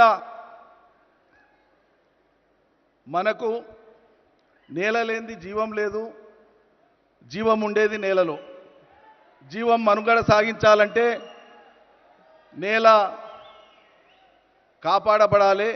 అందులో ఉండేటువంటి చరాచర జీవులన్నీ, కంటికి కనిపించేవి, కంటికి కనిపించవి, మనతో పాటు పుట్టినవి, మనకంటే ముందు పుట్టినవి, మన తర్వాత పుట్టబోయేవి, ఏ జీవులైనా మనుగడ సాగించాలి. ఒక వైవిధ్యభరితమైనటువంటి పరిణామ క్రమం ఇంకా ముందుకు సాగాలంటే ఖచ్చితంగా మనం దీన్ని కాపాడుకోవాలి. ఈ నేల ప్రస్తుతం ఉండేటువంటి స్వరూపం సంతరించుకోవడం కోసం అనేక భౌతిక, రసాయనిక పరిణామాలు సంభవించిన సంగతి మనందరికీ తెలిసిందే. దాశరథి గారు అన్నట్లు, భూగోళం పుట్టుక కోసం రాలిన సొరగోళాలెన్నో అన్నాడు ఆయన పరిణామ క్రమాన్ని వివరిస్తూ ఒక పాటలో. ఆద్యంతం మానవ చరిత్రను కూడా ఒకటే పద్యంలో, ఒకటే పాటలో వివరించినటువంటి గొప్ప తాత్వికుడు దాశరథి, తెలంగాణ మట్టి బిడ్డ, తెలుగు మట్టి బిడ్డ.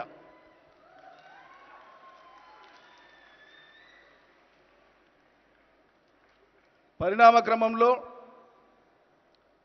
మనం చూస్తున్నటువంటి ఈ నేల, ఈ మట్టి జీవానికి యోగ్యమైనటువంటిది, ప్రాణులకు యోగ్యమైనటువంటిది, పంటలకు యోగ్యమైనటువంటిదిగా మట్టి మారాలి. ఒక్క పొర మారాలంటే 600 సంవత్సరాల కాలం పడుతుంది. అట్లా వేల వేల వేల సంవత్సరాల కాలంలో ఈ భూమి అవతరించినప్పటి నుంచి జరిగినటువంటి అనేక పరిణామ క్రమాల్లో మనం చూస్తున్నటువంటి ఈ నేల, ఈ ప్రపంచానికి, జీవరాశులకు అన్నం పెడుతున్నటువంటి నేల, జీవాన్ని కాపాడుతున్నటువంటి నేల. మరి ఈ నేల కాలగమనంలో, ప్రత్యేకించి మన దేశంలో తీసుకుంటే, దాదాపు ఇప్పటికే మనకు ఉండేటువంటి భూమిలో ఒక 30% భూమి ఎడారీకరణ జరిగింది. ఇదే పరిస్థితి కొనసాగితే ఇప్పుడు ప్రపంచవ్యాప్తంగా ఉండేటువంటి 770-780 కోట్ల జనాభా ఉంది. మరో దశాబ్ద కాలం గడిస్తే, దాదాపు అది దశాబ్దన్నర గడిస్తే దాదాపు 900 కోట్లు అవుతుందని చెప్పి అంచనాలు ఉన్నాయి. అప్పటికి ఇదే రీతిన మనం ఈ నేలను ఇట్లే నిర్లక్ష్యం చేస్తే ఆహార కొరతనే కాదు, ఆహారం లేక జీవరాశులే కాదు, మానవులు కూడా అంతరించిపోయేటువంటి ఒక ప్రమాదం మన ముందు కనిపిస్తున్నది. దాని నుంచి బయటపడాలి. మనం సాంప్రదాయబద్ధంగా భారతదేశంలో వేల సంవత్సరాలుగా మొదలైనటువంటి వ్యవసాయ నాగరికత, ప్రపంచంలో మానవుడు వ్యవసాయం మొదలుపెట్టి 13,000 ఏళ్ళైతే స్థిరమైనటువంటి వ్యవసాయం ఒక చోట సెటిల్ అయి అక్కడే ఉండి ఆవాసాలు ఏర్పరచుకొని వ్యవసాయం ప్రారంభించి 10,000 సంవత్సరాలైంది. ఈ 10,000 సంవత్సరాల కాలంలో దాదాపు 100 సంవత్సరాల క్రితం వరకు కూడా నేల ఆరోగ్యంగానే ఉండింది. తీవ్రమైనటువంటి పరిణామాలన్నీ కూడా ఈ 100 ఏళ్ల కాలంలోనే జరిగినాయి. 100 ఏళ్ల కాలంలో మానవుడి యొక్క ఆవిష్కరణలు అద్భుతమైనటువంటి రీతిలో ఉన్నాయి. మానవ నాగరికత శాస్త్రీయంగా, సాంకేతికంగా అత్యద్భుతమైనటువంటి రీతిలో పురోగమించింది. సమాంతరంగా విధ్వంసానికి దోహదపడేటువంటి చర్యలకు కూడా మానవాళి పూనుకుంటున్నది. ఒక విద్యుక్త ధర్మం, నైతిక ధర్మం, రాజ్యాంగాల పరమైన, ప్రపంచం మొత్తం దేశాలు అనేకం కాబట్టి ఆయా దేశాల యొక్క రాజ్యాంగాల పరంగా మానవుల యొక్క నైతిక విధితో పాటు రాజ్యాంగ కర్తల యొక్క, శాసనకర్తల యొక్క, ప్రజల యొక్క రాజకీయ కర్తవ్యం ద్వారా మాత్రమే ఈ ధరిత్రిని మనం కాపాడుకోవడానికి అవకాశం ఉంటుంది. అందులో మీలాంటి మహనీయులు మహానుభావుల యొక్క పాత్ర ఎనలేనటువంటిది, ఘనమైనటువంటిది, కొనియాడదగినటువంటిది, ఈ తరానికి భావితరాలకు స్ఫూర్తినిచ్చేటువంటిది. ఈ 100 ఏళ్ల కాలంలో జరిగినటువంటి పరిణామాల్లో ప్రత్యేకించి మన దేశంలో సాంప్రదాయ పద్ధతిలో సాగినటువంటి వ్యవసాయం ద్వారా నేల ఆరోగ్యం కాపాడబడింది. కానీ సాంప్రదాయ పద్ధతిలో సాగినటువంటి సాగు వ్యవసాయం ప్రాణులకు కానీ మానవులకు కానీ ఈ దేశంలో సరిపోయినటువంటి మోతాదులో ఆహారాన్ని అందించలేనటువంటి పరిస్థితి కొనసాగినప్పుడు ప్రపంచ పోకడలను మనం దిగుమతి చేసుకొని హరిత విప్లవం పేరు మీద, సస్య విప్లవం పేరు మీద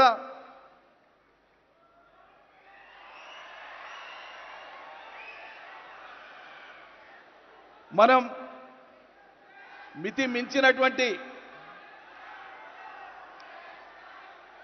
సేవ్ సాయిల్,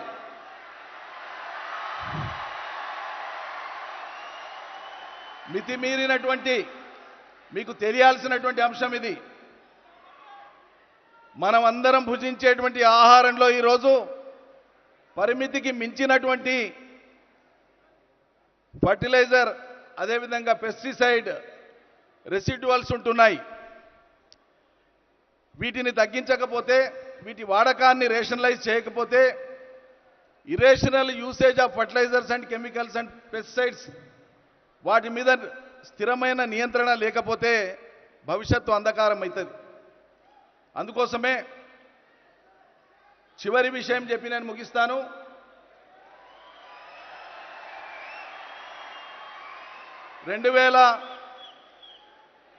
విద్యార్థికులైనటువంటి వాళ్ళు మీరందరూ కూడా దృష్టిలో పెట్టుకోవాల్సింది, గమనించాల్సినటువంటి విషయం.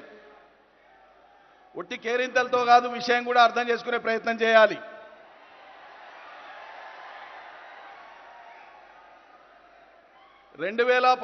సెప్టెంబర్లో వారికి యుఎన్ఓతో అనుబంధం ఏర్పడింది కాబట్టి ఇవాళ ప్రపంచ దూతగా యుఎన్ఓ వారిని ఎంపిక చేసుకున్నది కాబట్టి యుఎన్ఓ వాళ్ళు 2015 సెప్టెంబర్లో అంతర్జాతీయ మానవాళి మొత్తాన్ని దృష్టిలో పెట్టుకొని ఆయా దేశాలకు నిర్దేశించినటువంటి కర్తవ్యాలు, బాధ్యతలు, ఆయా దేశాలు ఏం చేయాలని చెప్పినటువంటి దాంట్లో సస్టైనబుల్ డెవలప్మెంట్ గోల్స్ అని చెప్పి ఆ రోజు ఒక 17 గోల్స్ని ప్రపంచ దేశాలకు వాళ్ళు డిటర్మైన్ చేసినారు. వాటిని అచీవ్ చేసుకోవడం కోసం 167 టాస్క్లని విధించినారు. అందులో భాగంగా ఆ 17 గోల్స్లో ప్రధానమైనటువంటివి ఈ ధరిత్రిని కాపాడుకోవడం, నేలను కాపాడుకోవడం, పర్యావరణాన్ని కాపాడుకోవడం, పచ్చదనాన్ని పెంచడం, అవిద్య లేకుండా చేయడం, పేదరికం లేకుండా చేయడం, శుద్ధమైన నీళ్లు ప్రపంచ మానవాళికి అందరికీ అందేటట్లు చేయడం, యుద్ధాలు లేకుండా చేయడం, ఇట్లా అనేకమైనటువంటి అంశాలు ఉన్నాయి. ఇది 2015 సెప్టెంబర్లో ప్రారంభమైంది.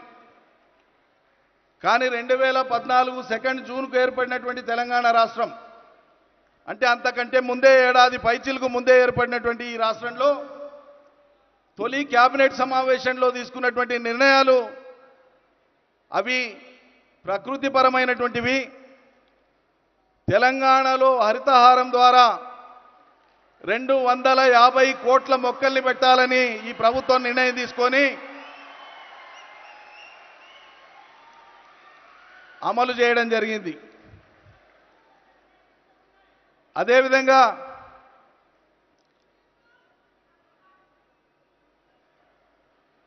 నీటి వనరులను సంరక్షించడం కూడా నేల ఆరోగ్యాన్ని కాపాడడానికి తోడ్పడేటువంటి అంశం. నీరు లేని నేల మళ్ళీ ఎడారిగానే మారుతుంది, అది ఇంత సారవంతమైందైనా. కాబట్టి నేలకు అవసరమైనటువంటి నీరు వర్షాధారంగానే కాక వర్షాధారంగా వచ్చినటువంటి నీళ్లను నిల్వ ఉంచుకొని సముద్రంలోకి కలిసేటువంటి నీళ్లను ఒడిసిపట్టి ఎక్కడికక్కడ చెరువులు, కుంటలు, వాగులు, వంకలు, ప్రాజెక్టులు, రిజర్వాయర్ల ద్వారా ఇలా తెలంగాణ భారతదేశంలో భూగర్భ జలాన్ని పెంచడంలో నంబర్ 1 రాష్ట్రంగా నిలిచింది. ఎక్కడ చూసినా కూడా నీటి సంపద, జల సంపద. ఈరోజు తెలంగాణ నేల మీద మనుషులే కాదు, వ్యవసాయం వృద్ధి అయినటువంటి కారణంగా తెలంగాణ నేలంతా పచ్చబడ్డది, ఎక్కడ చూసినా కూడా పచ్చదనంతో పరుచుకొని ఉన్నది. అదేవిధంగా తెలంగాణలో పశువులు కానీ గొర్రెలు కానీ ఇతర జీవ సంపద అయితే లైవ్ స్టాక్ అంటామో మనం, అది సుమారు ఇవాళ 2019 లెక్కల ప్రకారంగా 5 ఏళ్లకోసారి పశు గణన జరుగుతుంది. 2019 లెక్కల ప్రకారంగా 3,26,00,000 జీవాలు ఉన్నాయి ఇవాళ తెలంగాణలో. ఆ జీవాల వల్ల జరిగేటువంటిది, అవి నేల మీద సంచరిస్తూ వాటికి దొరికిన ఆహారాన్ని భుజిస్తూ వాటి మలమూత్ర విసర్జన ద్వారా భూమి సారాన్ని పెంచేటువంటి ప్రక్రియ కూడా తెలంగాణలో జీవజాతులు తోడ్పడుతున్నాయి. ఈ విధంగా రాబోయే తరాలకు ఈ నేలను కాపాడుకోవడం ద్వారా ఒకటి ఆహార భద్రతను, 2 మంచి పర్యావరణాన్ని అందించేటువంటి బాధ్యత మనందరిది. ప్రపంచ ప్రఖ్యాత ఆంథ్రోపాలజిస్ట్ ఎన్రిక్ సాల్మన్ చెప్పినటువంటి విషయం, మనం బంధం జీవులమంటే మనుషులమే కాదు, అన్ని రకాల జీవులతో మనకు బంధం ఉంది, అనుబంధం ఉంది అన్నటువంటి దృష్టితో మనం గాలి పీలుస్తున్నాం, అవి కూడా గాలి పీల్చుకుంటున్నాయి, వాటి గాలి మనం పీల్చుకుంటున్నాం, అవి జీవించాలి మనం జీవించాలనేటువంటి ఒక సిద్ధాంతంతో, కారుణ్యమైనటువంటి భావనతో, కంపాషన్తో ఈ భూమి మీద మానవుడు ఒక్కడే కాదు హక్కుదారుడు, సమస్త జీవజాతులన్నీ హక్కుదారులైనటువంటి విధంగా భావితరాలకు ఈ సందేశాన్ని తీసుకొని పోవాలి. దీన్ని మనం అందరం ఆచరించాలని చెప్పి మనవి చేస్తూ, తెలంగాణ ప్రభుత్వ పక్షాన మీ యొక్క ఫౌండేషన్ చేస్తున్న కృషికి మేము అనుబంధంగా ఉంటాము, తోడుగా ఉంటామని చెప్పి ప్రకటిస్తూ మీ అందరికీ ధన్యవాదాలు అర్పిస్తూ ముగిస్తాను. జై తెలంగాణ, జై Bharat.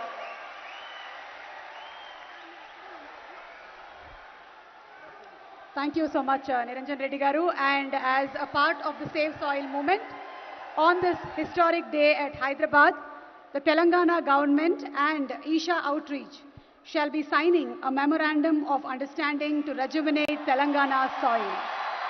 That's a proud moment for Telangana and the Save Soil movement. And దీనికి గాను వేదిక మీదకి మనందరికీ ఎంతో ఇష్టమైన మన ప్రియతమ సద్గురు గారిని ఆహ్వానిస్తున్నాము.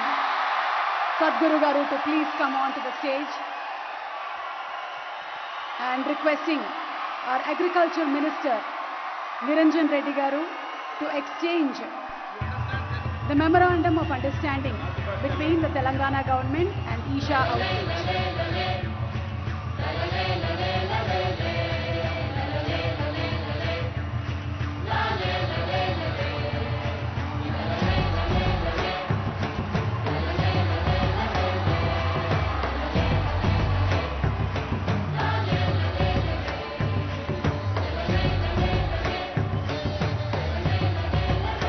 Indeed is a historic moment. Save Soil movement ni మొదలుపెట్టి ఎన్నో కంట్రీస్ ట్రావెల్ చేసినటువంటి సద్గురు ఎంతో మంది రాష్ట్రాల్లో ఉండేటువంటి ముఖ్యమంత్రులు అలాగే MOUని ఎక్స్చేంజ్ చేయడం జరిగింది.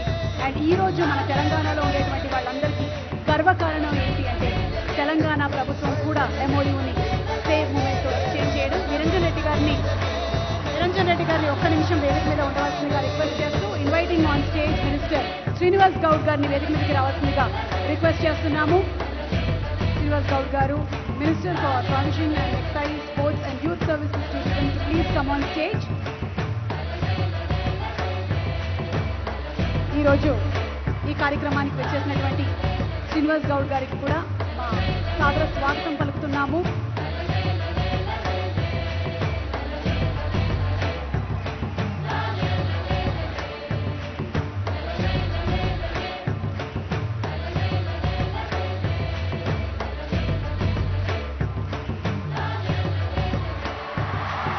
Also requesting everybody to hold your placards, Save Soil.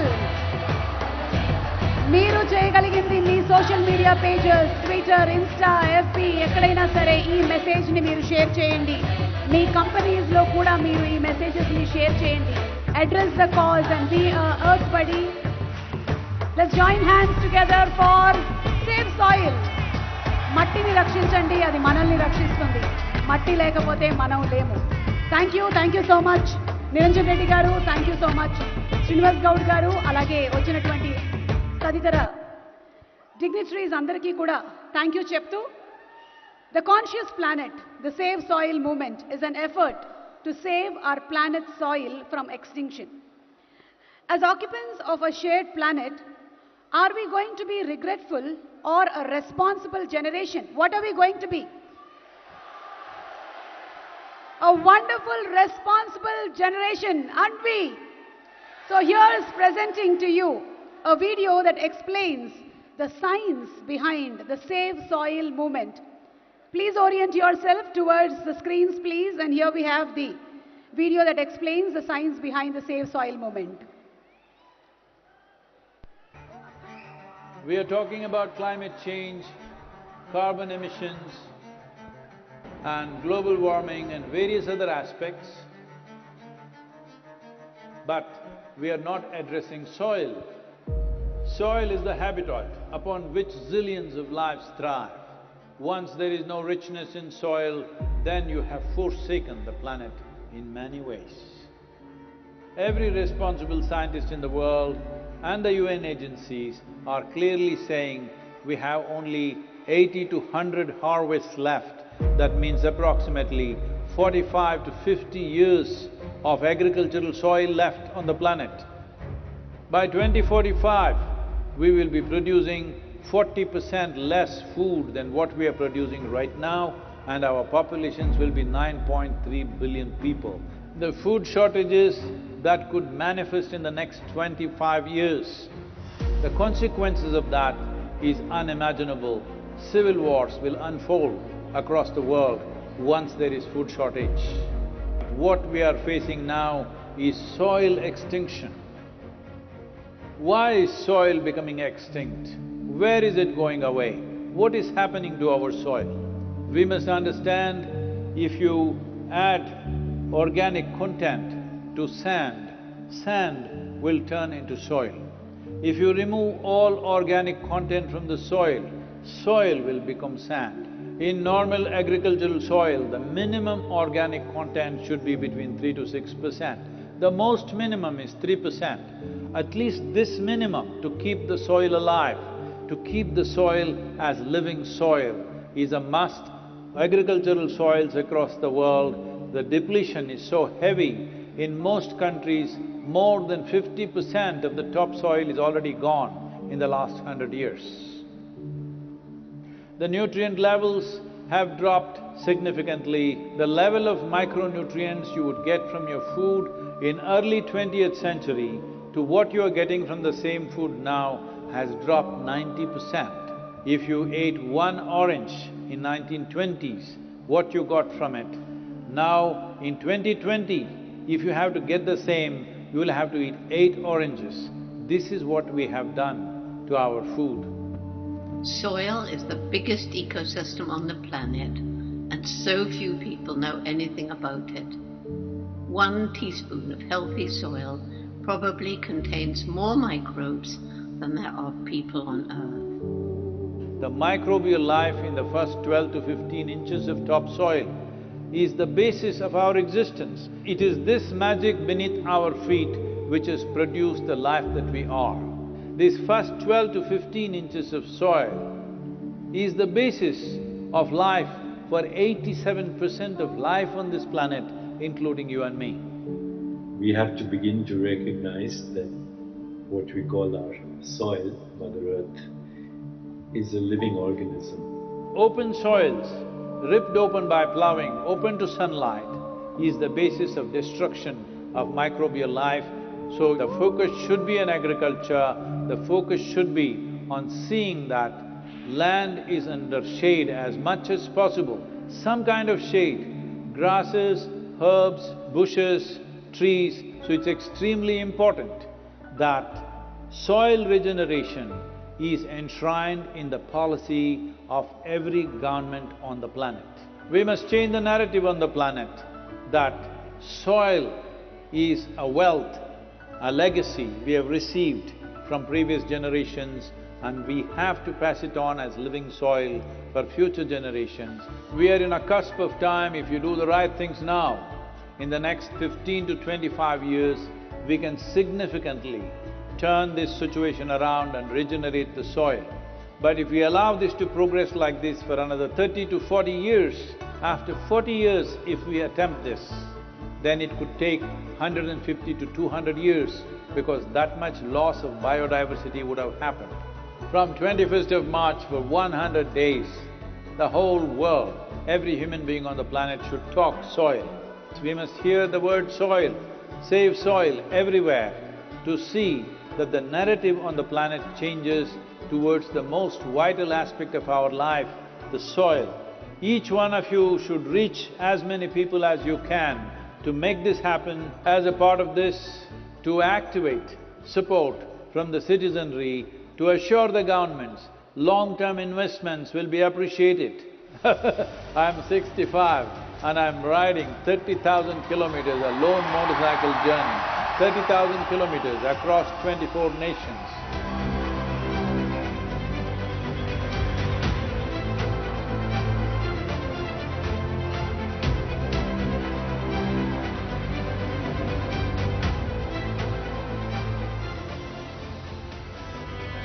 Sadhguru, thank you for what you're doing. Dear Satguru, one of the world's voices and leaders on soil conservation. وأبدا بالنسبة لنا في رابطة العالم الإسلامي As for the Muslim World League, we are completely ready to help you. You've inspired me to think about soil very differently. I love what you say, that we're all part of the solution and we all have a role to play. This is my appeal to every one of you, because I don't want this COP15 to end as one more convention with more paper and more paper. This must end with concrete action, and action in such a way that it's implementable. It is implementable, and we will see a distinct change in the coming few years.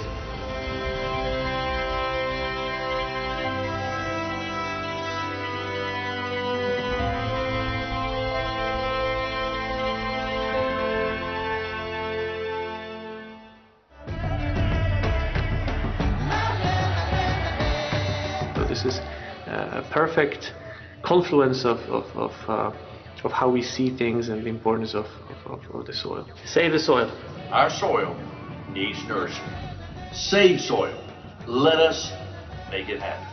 सदगुरु जी ने यात्रा की, दुनिया को मिट्टी के प्रति स्नेह तो पैदा हुआ ही होगा, लेकिन भारत की मिट्टी की ताकत का भी परिचय मिला होगा। I salute you, your energy and your dedication, and my full support of what is needed from the Palestinian side. To honor the people of this country, I want to thank you very much.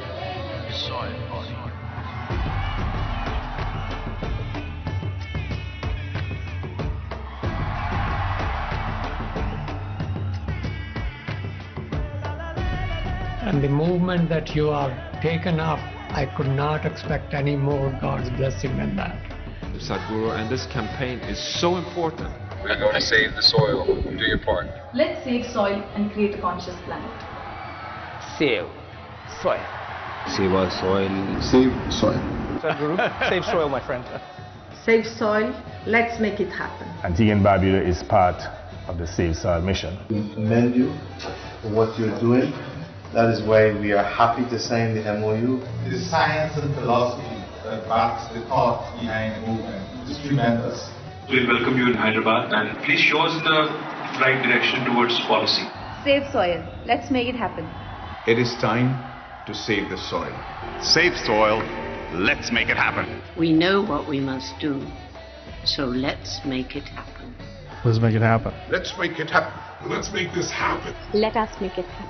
Let's make it happen. Let's make it happen. Save soil. Let's make it happen. Soil is not our property. It's a legacy that's come to us from previous generations, and we must pass it on as living soil for future generations.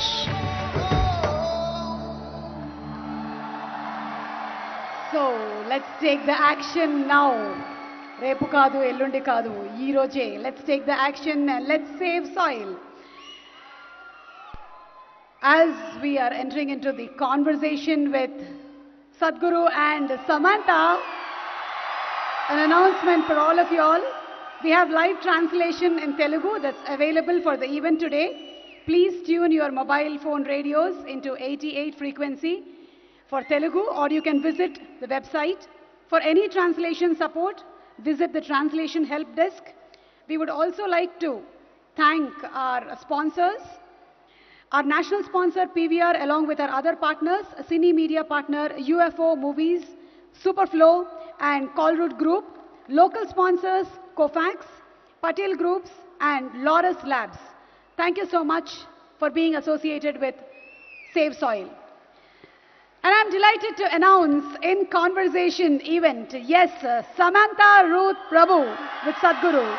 The very versatile actress is the recipient of several awards including 4 Film Awards South, 6 South Indian International Movie Awards and 2 Andhra Pradesh State Nandi Awards. Apart from her acting career, she also has started her own NGO, Pratyusha Support, to provide medical support for women and children in 2012. Ladies and gentlemen, presenting to you Samantha Ruth Prabhu, manandariki chala ishtamainatvanti mana Sam, ee roju in conversation with Sadhguru. So may I request once again our dearest Sadhguru to please come on stage. Whether it is a question related to our physical self, spirituality, family or planet, one thing that we all know is ask Sadhguru. Our solution to all the problems, our dearest Sadhguru in conversation with Samantha.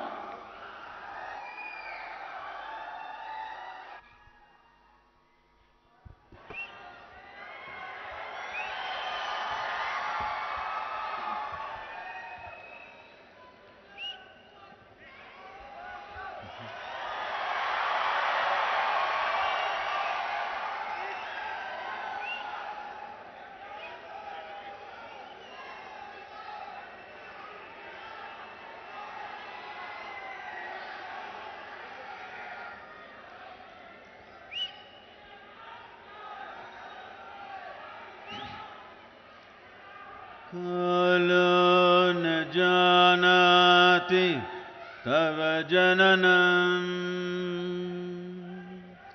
Kalo na janati tava samapanam, Drushto maya tava mahakara Yogeshwara Kala Kala, Yogeshwara Kala Kala. Namaskaram. Namaskaram to everyone. Namaskaram to you. Please, please. So, okay. Don't tell me, huh? You need to tell the world.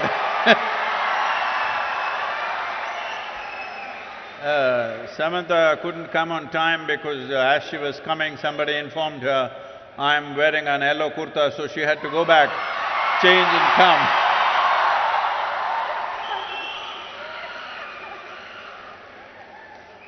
Good evening, Sadhguru. Namaste. It is absolutely an honor. Her volume up, please. It's absolutely an honor to be in your presence. I don't usually carry cue cards, but you know, when you talk, you have the tendency to make people freeze, and I might forget my name, so better safe than sorry. No. Welcome back to Hyderabad. Thank you. The 94th day of your motorbike tour to save soil. 562 events, 26,000 kilometers. I'm just tired saying it. Don't you ever get tired, Sadhguru? See, people continuously asking me almost everywhere, looking at the schedule and the distances we are making. Like what is that, 562 562 events. 562 events means on an average 8 to 9 events per day is what's been happening along the way apart from the riding. So,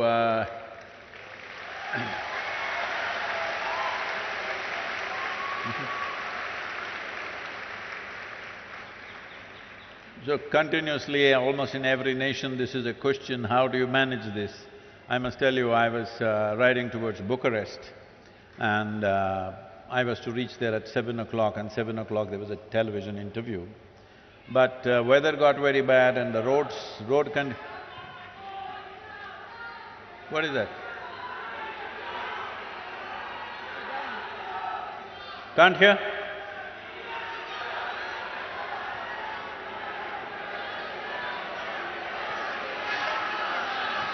What? You're blocking the view, You can see there. That's okay, please.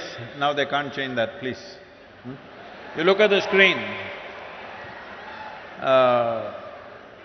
You always seen Samantha only on the screen, so what does it matter? It's not me they're here for, Sadhguru. Huh? It's not me they're here for. So I was to go there at 7 o'clock in the evening, but the ride became 9.5 hours instead of 6 hours as it was planned. So I reached there around 11:15 and they were still waiting, the television crew. So I walked straight into the event and well, an hour and a half when we finished, it was nearly 1 o'clock in the morning, and then I was talking to them. So this anchor said, at this age, how do you ride for 9 hours and come and do an interview and you're still fine? He repeated the word "this age" 3 times and I didn't like it. I'm warning you so that you don't use that. I'll make note. So I told him, see, I lived my life so intensely, I never had the time to get old.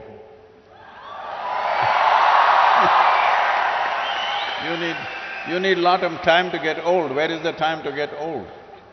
Can you please give me the secret as well? I will. I would like to stay this way for some time. We will reveal the secrets.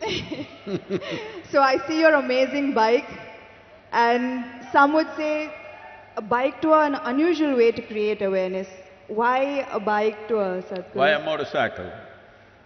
Well, see, the thing is, last 2.5 years particularly, I've been talking to various agricultural ministries, scientists, top scientists in the world, soil scientists I mean, and bureaucrats and variety of people who hold responsible positions in the world. And I discovered that everybody knows the problem, everybody generally knows the direction of the solution, then wondering, why is it not happening? Everybody knows the problem, everybody knows the solution. Then I realized they are waiting for an idiot to bell the cat, so here I am. So if I fly around and do it, it won't have that. So I have to walk. If I walk, I might die. Most probably, yes. Or if I cycle, definitely it'll kill me. So motorcycle could kill. There were many dangerous moments. It could, when you're going at this pace, when I say this pace, like every day, we are well above the speed limits and trying to get to the place because events are happening on the way. They're stopping us on the roads and there are events. So, I don't hold… I'm not a minister, I don't hold any position of power in the world. I don't have any, anything to command because I don't have an army. All I have is, I have people's love and goodwill. So, I thought, so that is the only asset I have, so that's the only thing I can play with. I've been talking about this for 30 years, and whenever I speak about it, people say, this is great, this is fantastic, and then they will sleep on it. So, now we wanted to awaken something. I knew the simple way for me to do it is to put myself to some risk. And it's worked because 3 days ago our social media metrics, without WhatsApp, is reading at 2.8 billion people have spoken about soil. But when I started in London, a lady journalist was interviewing me and she said, Sadhguru, come on, why have you become like this? Can't you pick up something else? Soil is the most unromantic thing. Who will support you? Who is going to talk about soil? Just don't do this, do something else. Talk about the sky, maybe heaven. Not soil. Who is going to be interested in this? Look at this.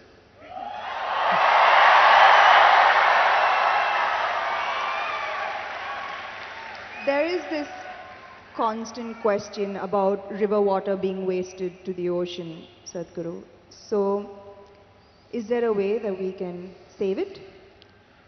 See, the river water must go to the ocean. On the way you can drink, you can irrigate your lands a little bit, you can use it, but river water must go to the ocean. This is a very wrong concept which a lot of states are unfortunately taking. If the river water does not go, enough river water, I would say in ideal conditions, minimum 50% should go. But with our population pressure, where we have 4% of the world's land and 17.6% of population, world's population, with this pressure, you cannot expect 50% to flow. At least 25% of the river water must flow into the ocean. Why? India has 7,600 square kilometers of coastline. So along this coastline, there's an ecosystem which is marine kind of ecosystem.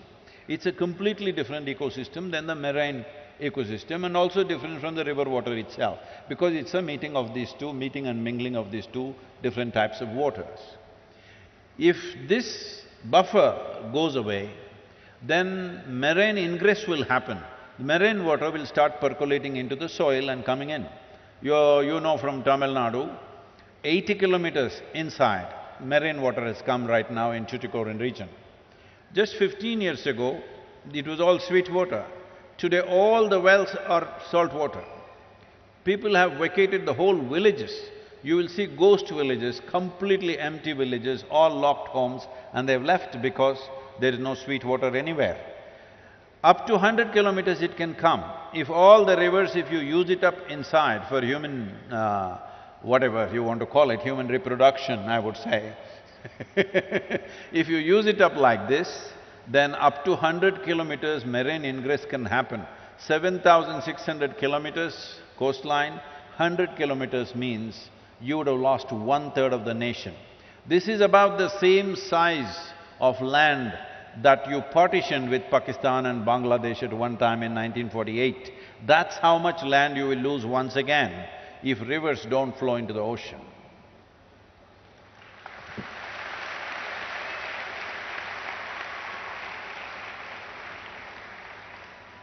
Sadhguru, since I have this time with you, I'm going to be greedy and ask a few questions that have been on my mind for a while.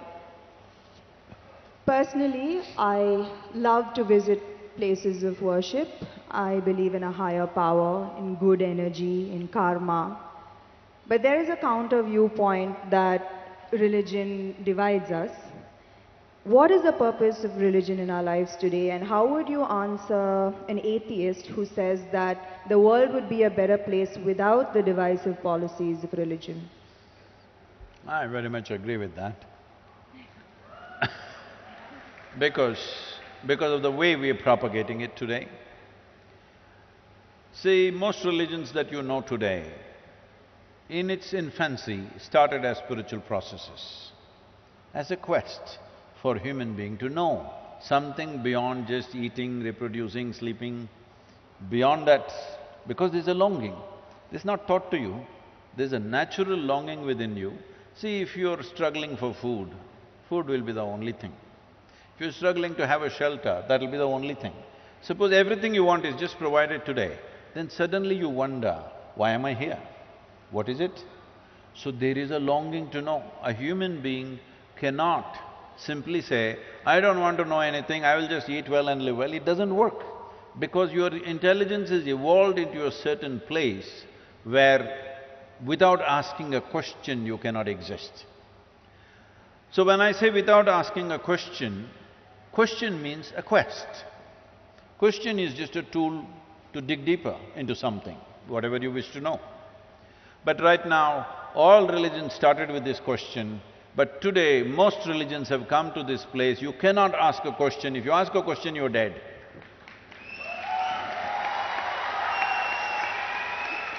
So, with what purpose it started and what it has become today is a different thing.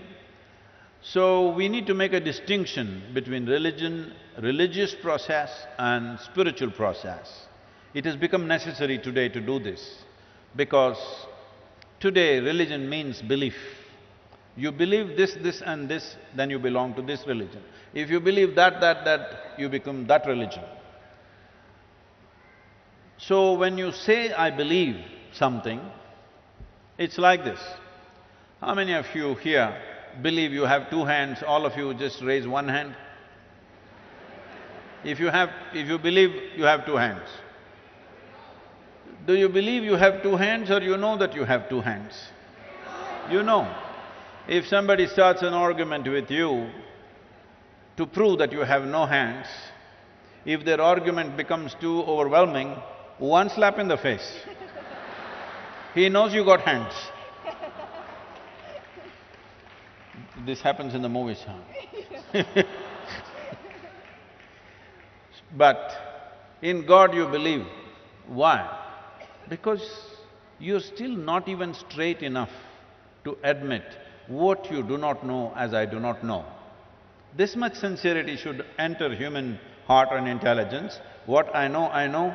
What I do not know, I do not know. What is the problem? Whatever I do not know, I believe. You're destroying I do not know. I do not know is the most tremendous possibility in your life. When you see I do not know, the longing to know, the seeking to know, and the possibility of knowing becomes a reality. If you destroy I do not know, you will just believe something because it's come from some authority, or people claim it's come from an authority. Or in other words, in your life, authority becomes the truth. Spiritual process means truth is the only authority for you.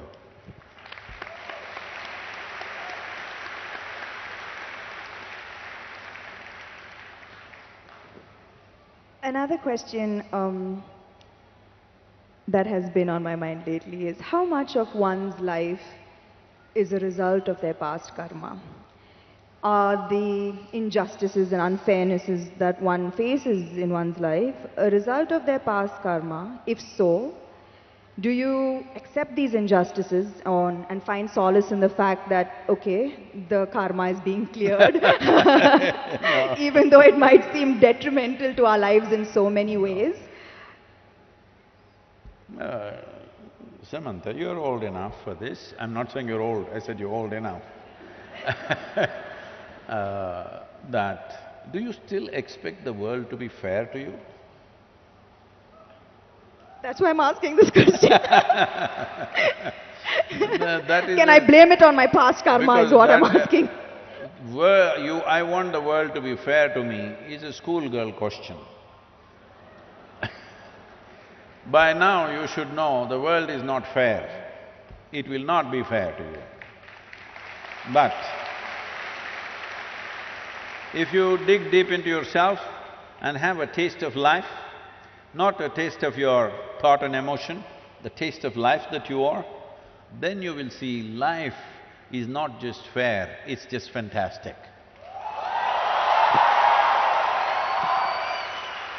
So, do you want fair life or fantastic life? You must decide.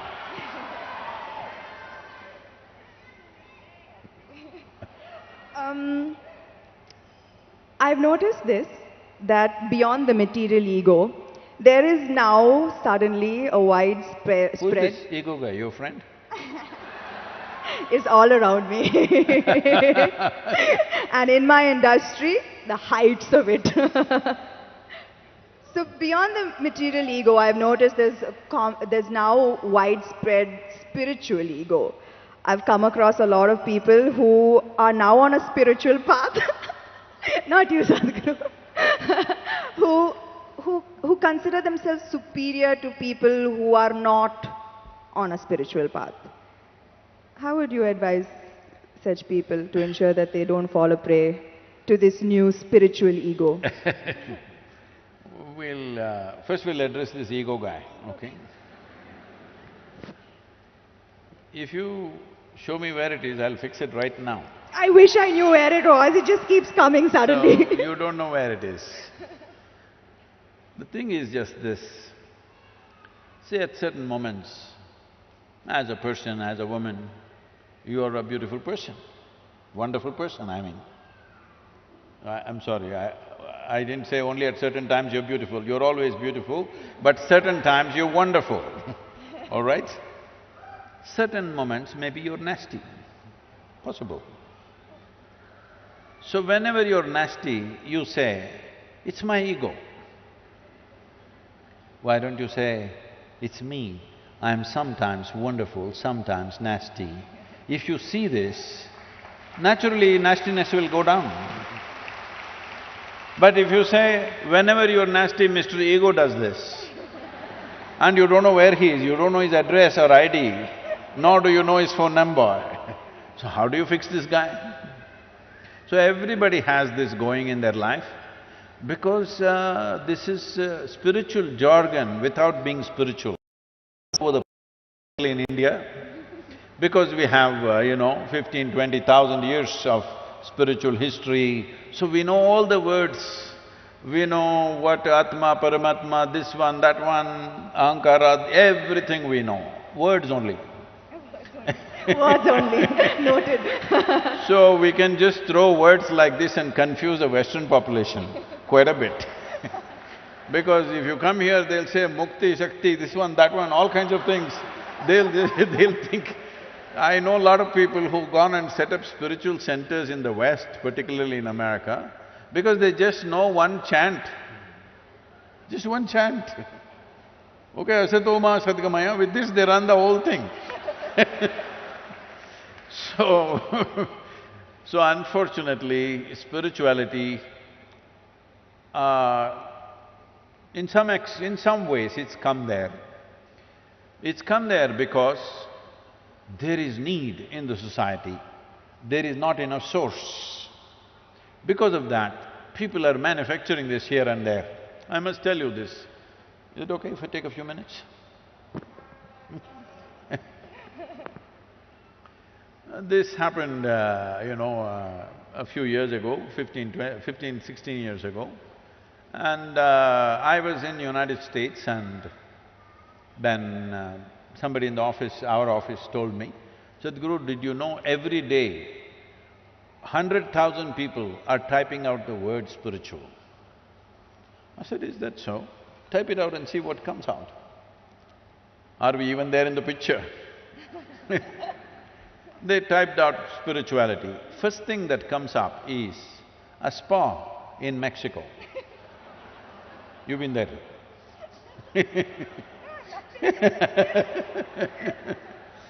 And the next thing that comes out is a call girl in Northern California. She has learnt all that SEO. For everything she says spiritual, spiritual, spiritual. 108 times she uses the word spiritual on her website. You say spiritual, she comes up, number 2. I thought this is a shame. For thousands of years, anything spiritual means people looked east. East means India, that's what it meant. So I said we must start something, a spiritual gateway, that if people say, if they seek spirituality, they must look towards India. Because this is one culture which has spent maximum amount of time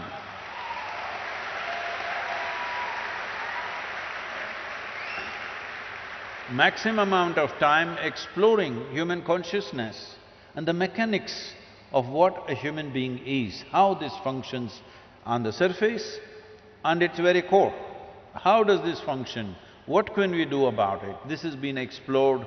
I'm not saying this out of my Indian origin, I'm saying this after looking at the world closely, that nowhere else has it been looked at like this. So, I said, we must start a spiritual gateway, India, the spiritual gateway. As a part of this, I thought, till then, I must tell you this, till about 15 years ago, I had not met a single guru in this country. I just did not meet, I was just busy doing my own work. I never thought I had to go and look for somebody, I had never been to any other ashram anywhere. And then I thought, okay, let me make an attempt, then I started making phone calls. They all received my call pretty well, and then I started visiting some people and started putting together. We had one meeting with 125 gurus. We made this thing that nobody talks about their philosophy. You keep your philosophy, this is just a meeting. This is just about how to enhance your ashram or your yoga center, whatever you have, how to enhance the quality. We will teach you management, we will teach you branding, we will teach you how to make a website, we will teach you how to present yourself to international community. Your philosophy, we don't touch, you don't touch mine, I don't touch yours. You do your own thing. Because that is the beauty of this culture, that it can exist in hundreds of forms, thousands of forms, and it's okay with us. So when I went about doing this, well, I met many wonderful people, but at the same time, at least 60 to 65%, it hurts me to say this, I found that if I walk into an airport or a golf course, I meet better men than in the so-called spiritual centers. Because it's full of jargon, no heart, no depth, no profoundness. Simply one chant, one nonsense, one philosophy that they read somewhere. It's going on like this. This needs to change. So to bring this profoundness to people, as people get closer to me, I get harder and harder and harder. Those who are very close to me, I am bloody cruel. Yes, because just to bring integrity into spirituality is so hard. Because the moment they get spirituality, little, like you said, you're calling it spiritual ego, I call it spiritual airs. They get spiritual airs, air bubbles get in their head. Suddenly they start acting funny, they start saying things that don't exist, they start talking about nonsense that nobody understands. If you speak something, whatever nonsense you speak, people in front of you must understand, otherwise why the hell are you speaking? Because the purpose of speech is to make somebody understand what you're saying. No, if I say something that you don't understand, I become big, you become small. This is rubbish.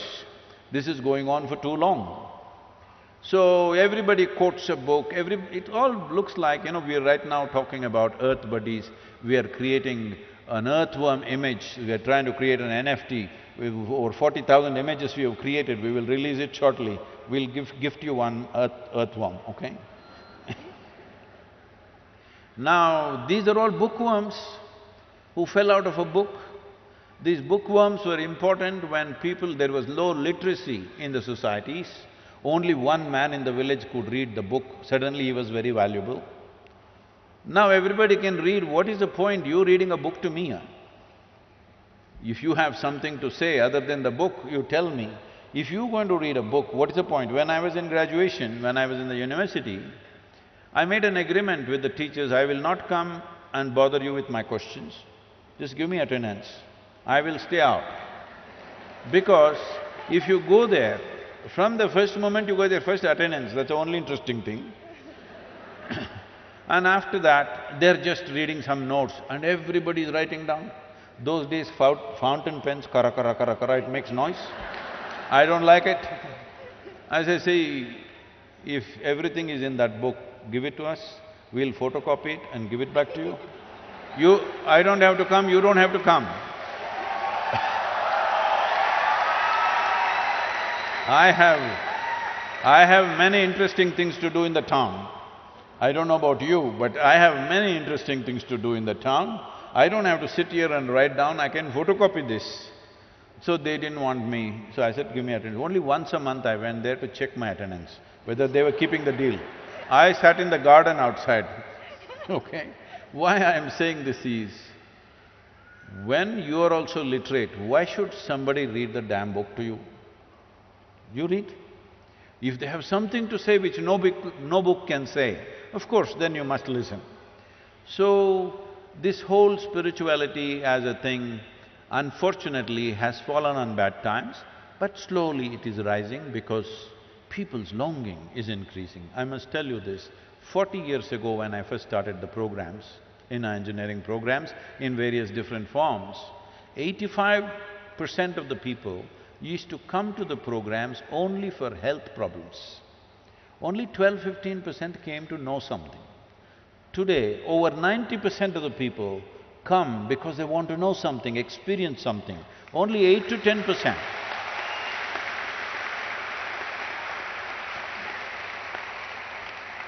Only 8 to 10% are coming for health issues, which is a significant change in human consciousness. About this ego business, this is one thing we must settle. See, within you, is there only one person or two? I think one. You think one? I'm going to go with one. One. That means you're an individual. An individual means, the word individual comes from indivisible. You're not further divisible, that's good, you're an individual.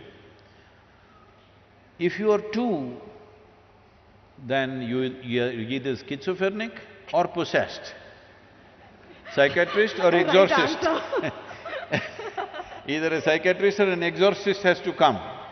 So this is very important, everybody settle this, that don't talk about Atma, Paramatma, ego, this one, that one. You are an individual. What kind are you? Are you a wonderful one or a nasty one? Fix the damn thing.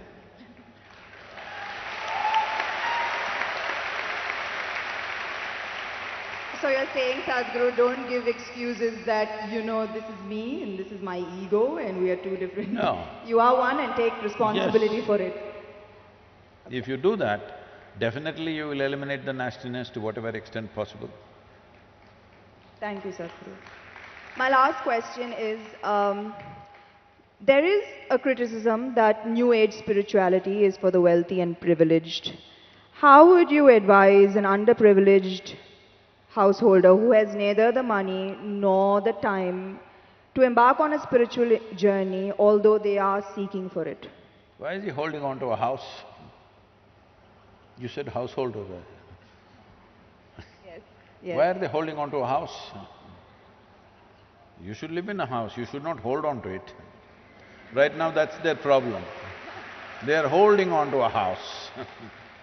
Their whole life is around what they own, what they possess. Obviously, they can't leave the damn place and go anywhere. So the moment your possessions decide the quality of who you are, then you yourself become a material. There's a question there. Ask. I'm sorry, I didn't get the last… No, I'm saying, the moment your possessions decide the quality of who you are, then you will also become a material part. You will not be a human anymore. You will not be a consciousness anymore. Material is there, things are there, clothes are there, home is there, all this is there. Why? Because if you do not arrange this convenience, every day you will be only struggling for that. You won't do anything worthwhile in your life. Because every day if you have to earn your food, can you think of anything higher, I'm asking? Whole attention will be just on that.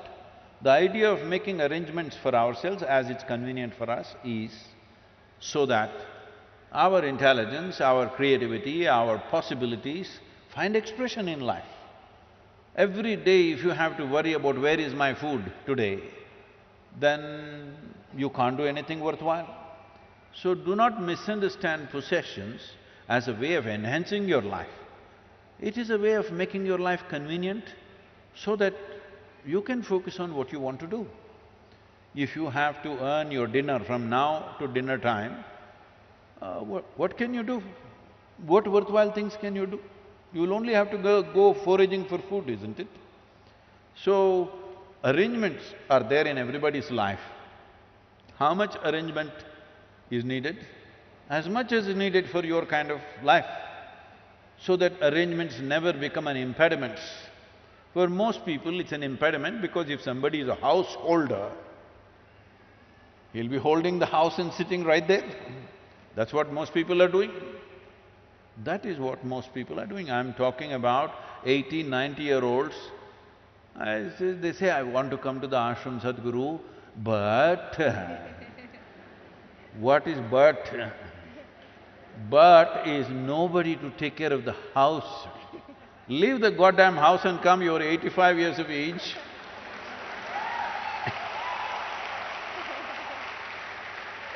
You're holding the house so much that you think it's going to go with you.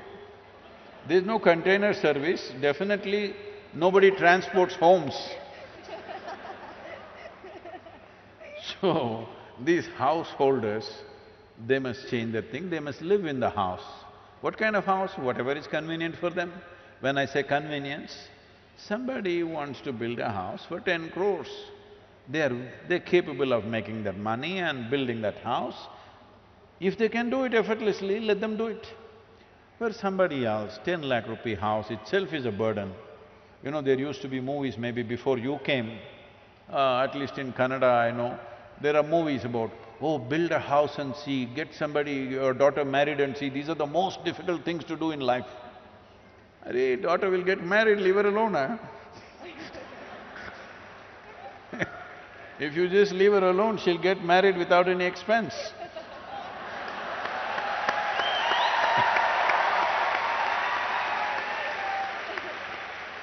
And building a house, if it is such a burden, why the hell are you building a house?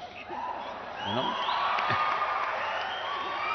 I was in United States and they were asking me, Sadhguru, is it true next time when Jesus comes, he will come in, what is that, Salt Lake City?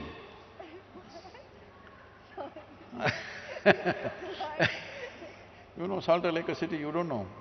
Oh, there is a whole story, I won't go into it. I said, see, last time he came around Jerusalem and he came and he said, come follow me. Only 12 guys. Out of the whole population, only 12 guys he got. Out of that, one of them freaked on him anyway. But if he comes to United States, now in 21st century, and says, come follow me, nobody will be behind him because you got 35-year house mortgage, 15-year card mortgage, 20-year student loan.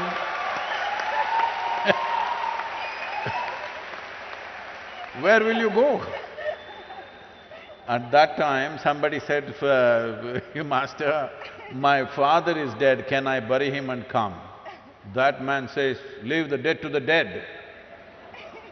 And you, if he says, leave the bank to the bank, bank will come and catch you anyway. Once you have mortgage… 35 years, 35-year mortgage, what is your lifespan? 10,000 years, is it? I mean, what kind of life is this?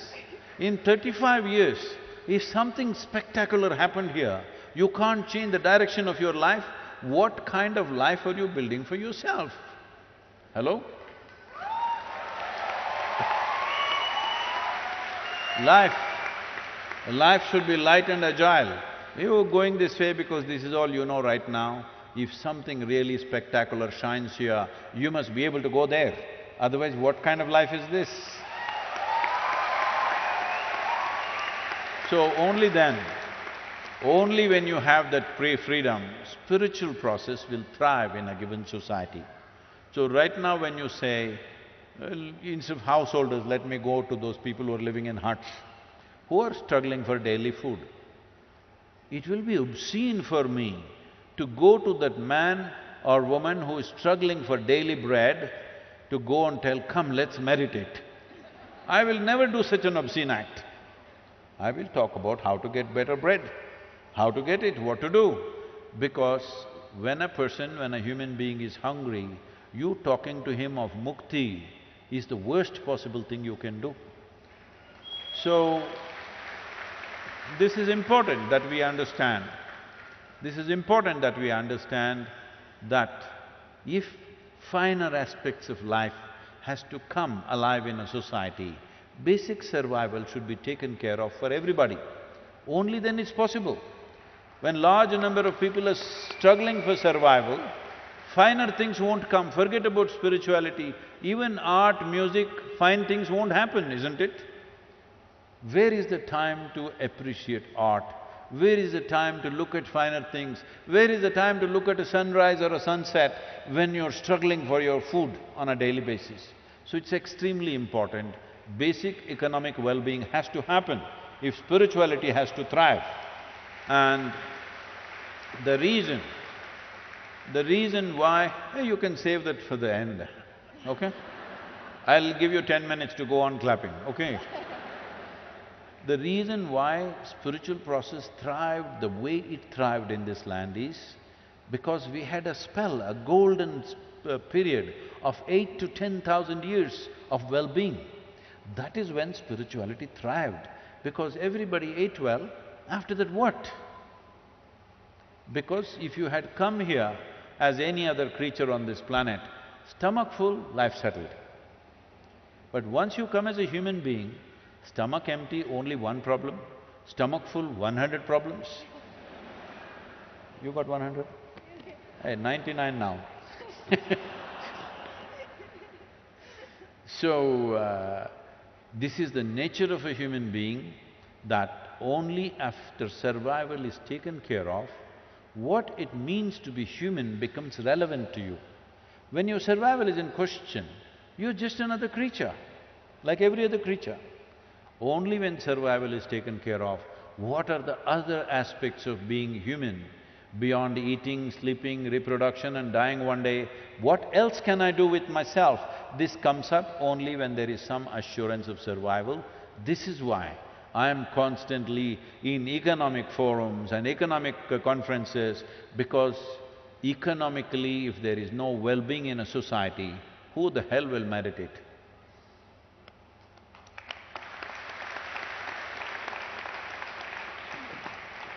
Thank you, Satguru, for your time. Thank you so much. You done? Do we have questions? So I'm making an offer to you, Samantha, if you get me 25 million people as Earth buddies, I'll give you a ride on the motorcycle. How's that? I mean, I think I can, I can. Okay, then it's a promise. I'll beg if I have to. So, it can touch 275. Sorry? It is capped at 275. But if you want, I can remove the cap and make it more. Zoom in.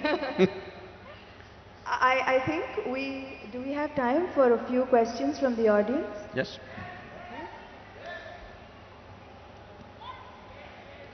Yes, please. Yes, okay, great. Namaskaram, Sadhguru. Where are you? I'm here, Sadhguru. Where? I'm here, Sadhguru. Yeah, you must say, I am 10 o'clock. 10 o'clock. Yep. Glad to be here, blessed to be here. The question is, why our older generation used to say, whenever you are going to a great guru or someone, don't touch their feet, touch the soil. Don't? Touch their feet, touch the soil, and then you come up. Why you used to say that? I had this question. I did not get that question. Please, if you can repeat. So, elderly people used to say that whenever you visit a great guru, don't directly touch their feet, but definitely touch just the soil before that. They used to say that. So, any reason for that, whether it is related to any Save Soil movement or spirituality behind it? I agree with these elderly people, because when I'm riding, wherever, there are Save Soil lineups, a few are formally organized, others by themselves, a few hundred people gathering all over in every state that we are going. When I'm riding, if I ride away fast, they'll feel bad, I don't want to do that. So I slow down. The people who did not get this advice, these guys when I'm riding, they're coming and grabbing my leg. The motorcycle weighs 360 kilograms and they're pulling off my leg like this. They didn't hear this advice. I wish they had spoken more loudly.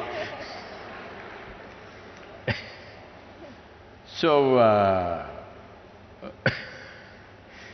so the thing is, see, to touch a human being, even if it's a child, they must be willing, isn't it? When they're willing, maybe you can hold their hand, maybe you can hug them, maybe you can touch their feet. Depending on what type of relationship, accordingly people can do different things between human beings. Otherwise, in this culture we told you this. Now, lot of people have become half English in this country. They don't know why hands are shaken. Even in India, everybody is grabbing everybody's hands and doing like this with both the hands. You need to understand this handshaking came because of the cold in England. It's so cold, when you hold hands, you don't do that in 40 degrees centigrade.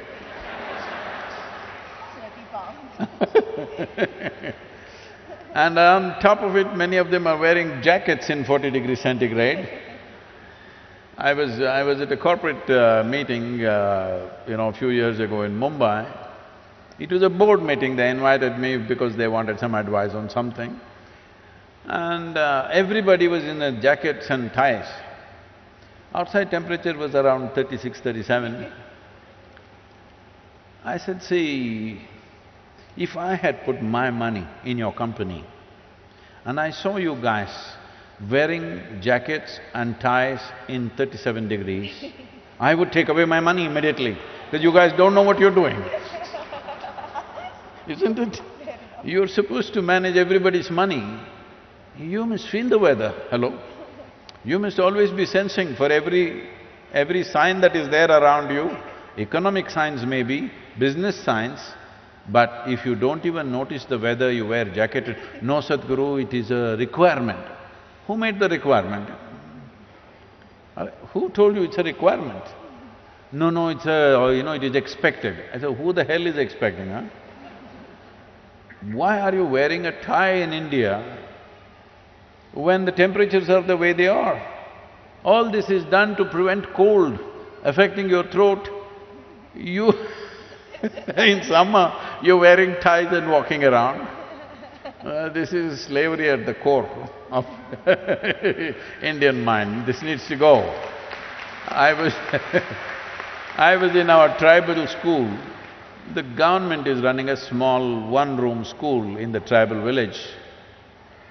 We were educating the children in the ashram, but the government opened a small school, one-room school, one teacher who comes once in a way. And I go there and all these girl children, they're wearing ties like necklaces here. They think it's a kind of a necklace, they were wearing it here. I said, what is this? Why is the state government insisting these girls should wear a tie to the school? Where the hell are we? So I'm saying, it is time we rejig this nation in so many ways. It's good to touch the soil where the Guru has stepped rather than grabbing his feet. So, don't molest the Guru's feet without his permission.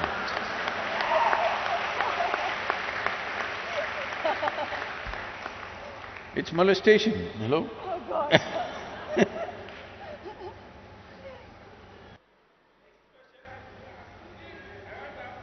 Yeah, get the microphone. Where's the microphone, please?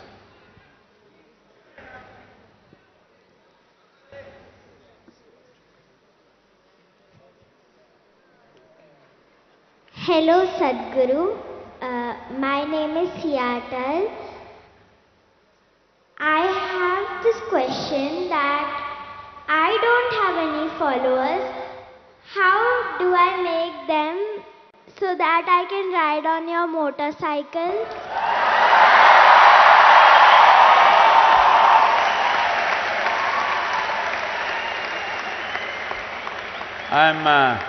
I'm reducing the number from 25 million to just 1,000 for you. If you get me 1,000, you get the ride. 1,000 you can do, I know you're capable of that.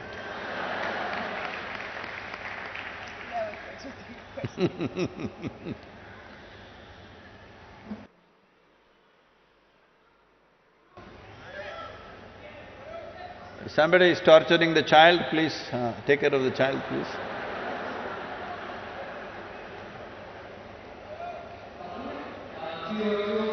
Where are you? Okay. Yeah. Hi Sadhguru, this is Anup Kumar Yama here. I'm the world champion gold medalist in Arjuna Award in roller skating.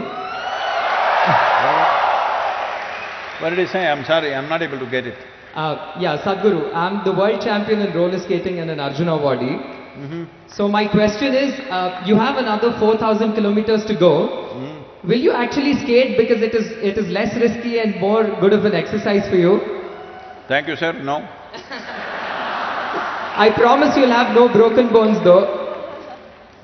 I'm not going to break my bones on the motorcycle either. I told you it's capped at 275. What are you capped at?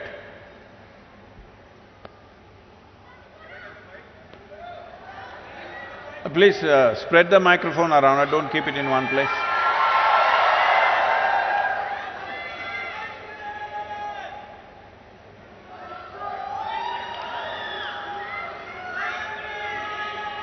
Do this quick. Where is the microphone, please? 2 o'clock again. Thank God I got the mic. Okay, please. Namaskaram Sadhguru. Warm greetings Samantha. Hello everyone. What? So… You must hold the microphone a little closer. You've seen Lady Gaga? Like that. Not like this, like this. Yes. Ah, see.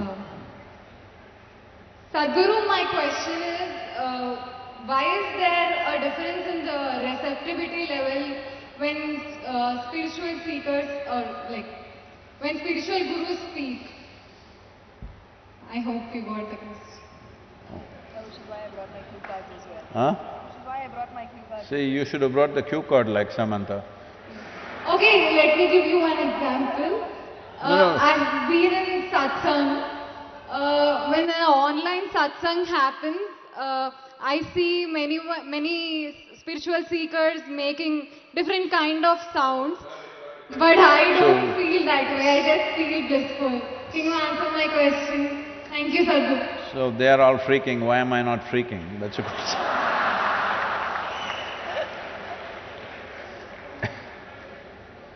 So, see, do not look at spiritual process as something different from life process.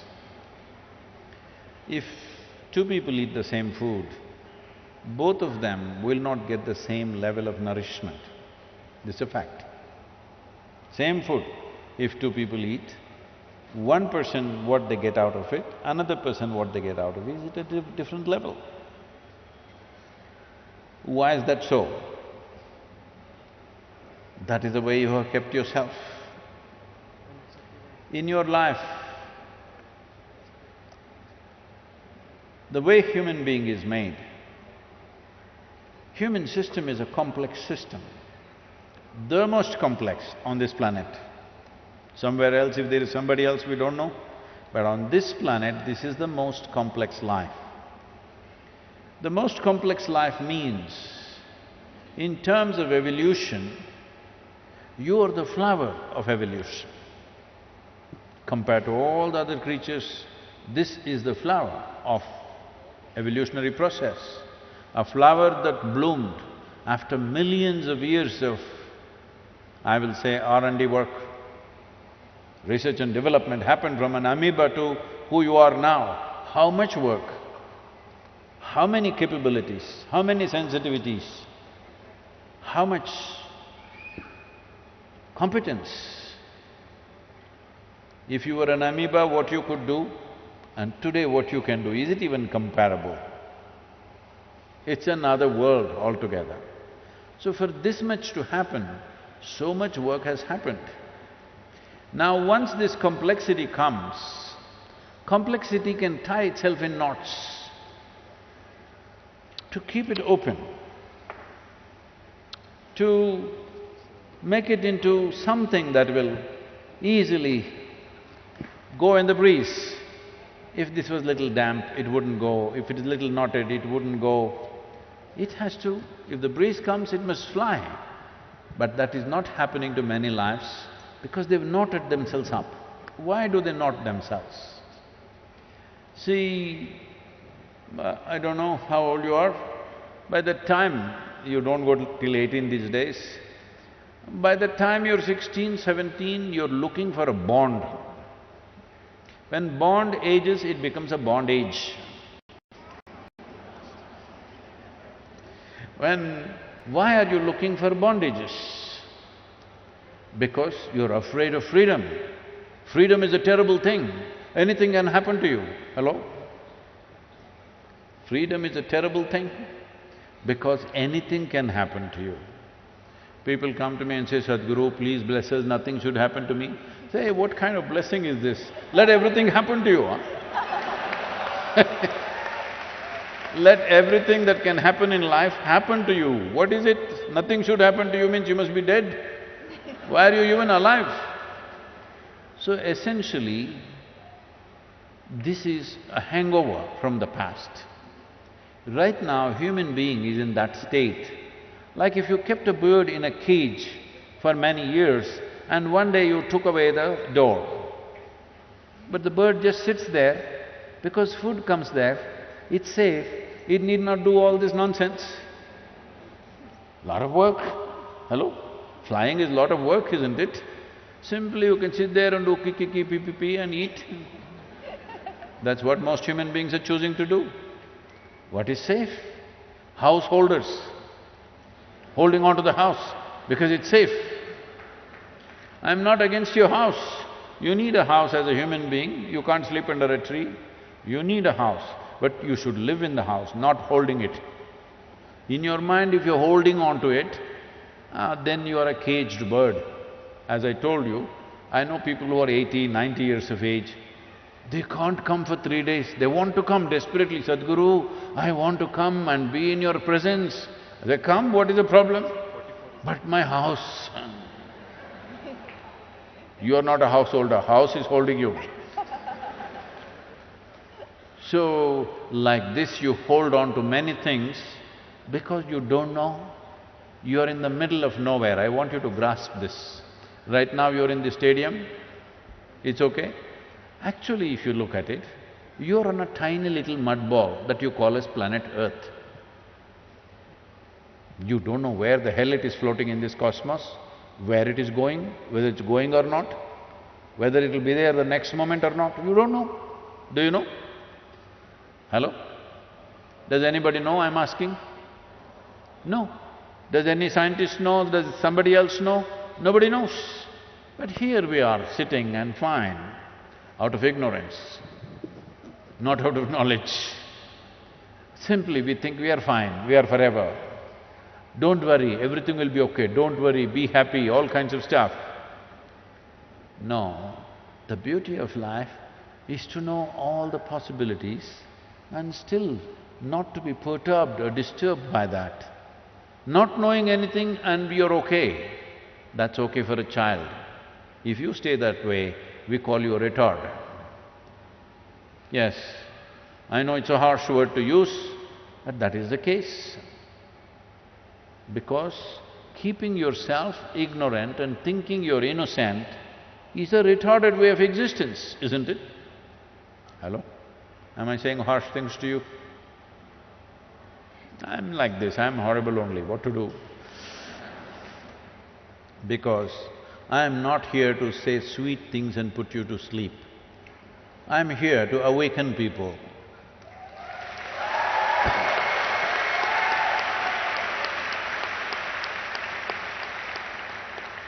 See, even for you to say save soil, I had to ride 26,000 kilometers. I could have told you from the yoga center, please save soil, you should have all… yes, Sadhguru. No. 30 years I've spoken, nothing. Now coming away, I'm glad you have. So, it's not just about that. The important thing is, you're always trying to hold on to something. If you sit on this chair for 3 days, This is chair holder. Anything that you touch sticks to you. If I want you to imagine yourself, because right now it's happening mentally, let's say it happened physically. Oh, this is my vessel, it got stuck to you. This is my chair, it got stuck to you. This is my person, got stuck to you. That is my brother, my sister, my wife, my husband, everybody got stuck to you. What a heap of mess you will be. Physically imagine what all is stuck to you in your mind. If it was all stuck to you physically, how terrible a life it would be. And that's what is happening. Because of that, nothing penetrates, everything you are like a stone wall. So if you have to become like breeze, that everything should flow through you, you should be available to life all the time, there is some work to do. If you simply fall in love with everything, it will happen. But that is a little confusing because your idea of love is again to possess somebody. Hello? Yes, isn't it? See, love means they must belong to you. No, that's not how it is. Love means what you love you must liberate, isn't it? Hello? No? So if you love the life that is here, because that's all that's here, you must liberate it. This is why mukti is not a concept that somebody made up. This is the innermost longing. But that longing is in many ways suppressed on a daily basis, talking about safety, talking about security, talking about sanity, talking about doing the right thing in the society, your duty, your nonsense. You suppress the mukti or the longing for mukti, which is not a teaching or a philosophy, it is the deepest longing. If I keep you imprisoned in a 5x5 cubicle, you will want to become free desperately, isn't it? If I release you into a 10x10 cubicle, you'll feel wonderful for 2 days. Then you'll feel this is a terrible prison. If I release you into a 100x100 cubicle, you'll feel this is fantastic for a week, and then you'll feel terribly imprisoned. It doesn't matter where I set the boundary. The moment you realize there is a boundary to my life, there is something within you longing to break that boundary. This is the longing for mukti. It is not a concept, it is not a philosophy. This is the life's most innate longing, is to become free. But freedom is a terrible thing, because anything could happen to you. So you bind yourself. Even if you bind yourself, it still happens to you. Life is not going to spare you, it still happens to you. It's like somebody asked me, Sadhguru, some of my friends say they function really well. When they drink alcohol, when they smoke marijuana, they become very creative, they become very effective. Yeah, that guy also. All this. So I said, see, nobody becomes better, nobody functions better by lowering their faculties. It is just that they become less ashamed of doing things clumsy.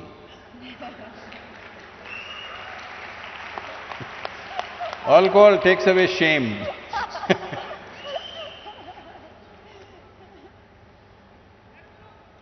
Anybody, please take the microphone, whoever. Namaskaram, Satguru. Boo. Here. 1:15. 1 o'clock. 2 o'clock. Okay. Namaskaram, Sadhguru. As we all know that early centuries, our India is in Vishwaguru position. So you are roaming all around the world. So I would like to know what is the position of our country in the world. What is that? Oh, wait. What is that Vishwaguru position? Who the hell is listening to you? Who the hell has been listening to you to call yourself a guru in the world? Okay. Hello? You think the world is listening to India? Yeah, before that, so many we have listened about it that Vishwaguru is our India. So I would like to know what is the position of our country in the world. Okay. So, we must… yes, in the past, people have respected this nation for the wisdom and knowledge that this land exuded. As I said earlier, that is mainly because we were protected by two geographical features of the day. One is the Himalayas, another is the Indian Ocean. It is because of this we called ourselves Hindus. Himalaya and Indusagara, between that, the land that lies is Hindu land or Hindustan, because we got protected by this. Everywhere else, across Europe, Central Asia, warlords were fighting constantly, you know, raping, looting, burning each other's habitations. But we were in a peaceful place because they couldn't cross Himalayas, nor did they have the means to cross the Indian Ocean and get here. Once they managed to cross Himalayas, after that you know what happened in the last 1,000 years, all right? So, because of that kind of protected geography, we invested in science, mathematics, music, spiritual process in a very big way. But at the same time, we did not produce fighting men. For that we paid the price. Now we have realized that and doing whatever we are doing, it's fine. So, yes, it is true, at one time anything spiritual, anything profound means look towards India was a natural process. But I don't think we have that right now. We must gain it once again because we still have the possibility, we still have the fundamentals for that. We have the fundamentals, but we have to build on it. But there is a problem of, as I said, all sorts of people going and setting up spiritual centers in the West and doing some silly things and getting ridiculous amount of bad press out there. And you know, what I have seen is, now it is different wherever I go, every door is open in the world. But in the last 30 years, every door was closed.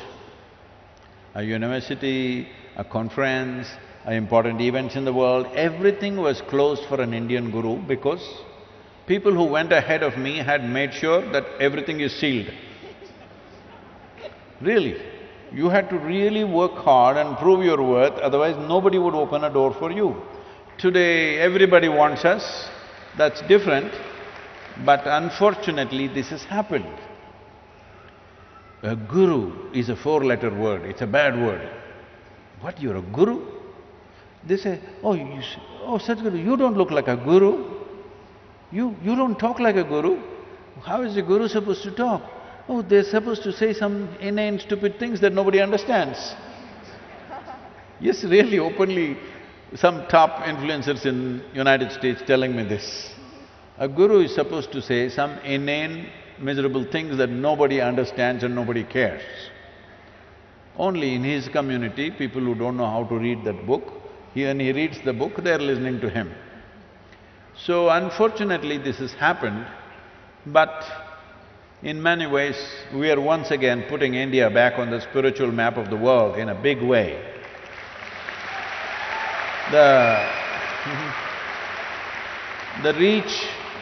The reach across Africa, South America, North America, Europe, Central Asia is like almost 100%.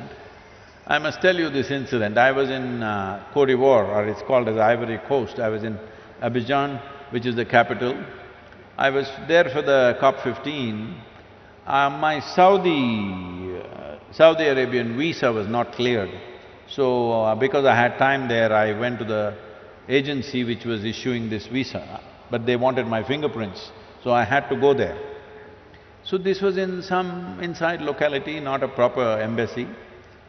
So I went there and I was coming out, somebody else was driving the car. I was sitting in the front seat. It was around 11:30, 12 in the morning, noon time. One guy was sitting there on the street side, on the floor. This is the kind of guy who is drunk by 11 o'clock in the morning. or like that whistling boy. He's either smoked up or drunk, that kind of guy, sitting there on the floor, on the street, on the sidewalk. He looks at me and says, "Seriously, Sadhguru?" I thought, this is it.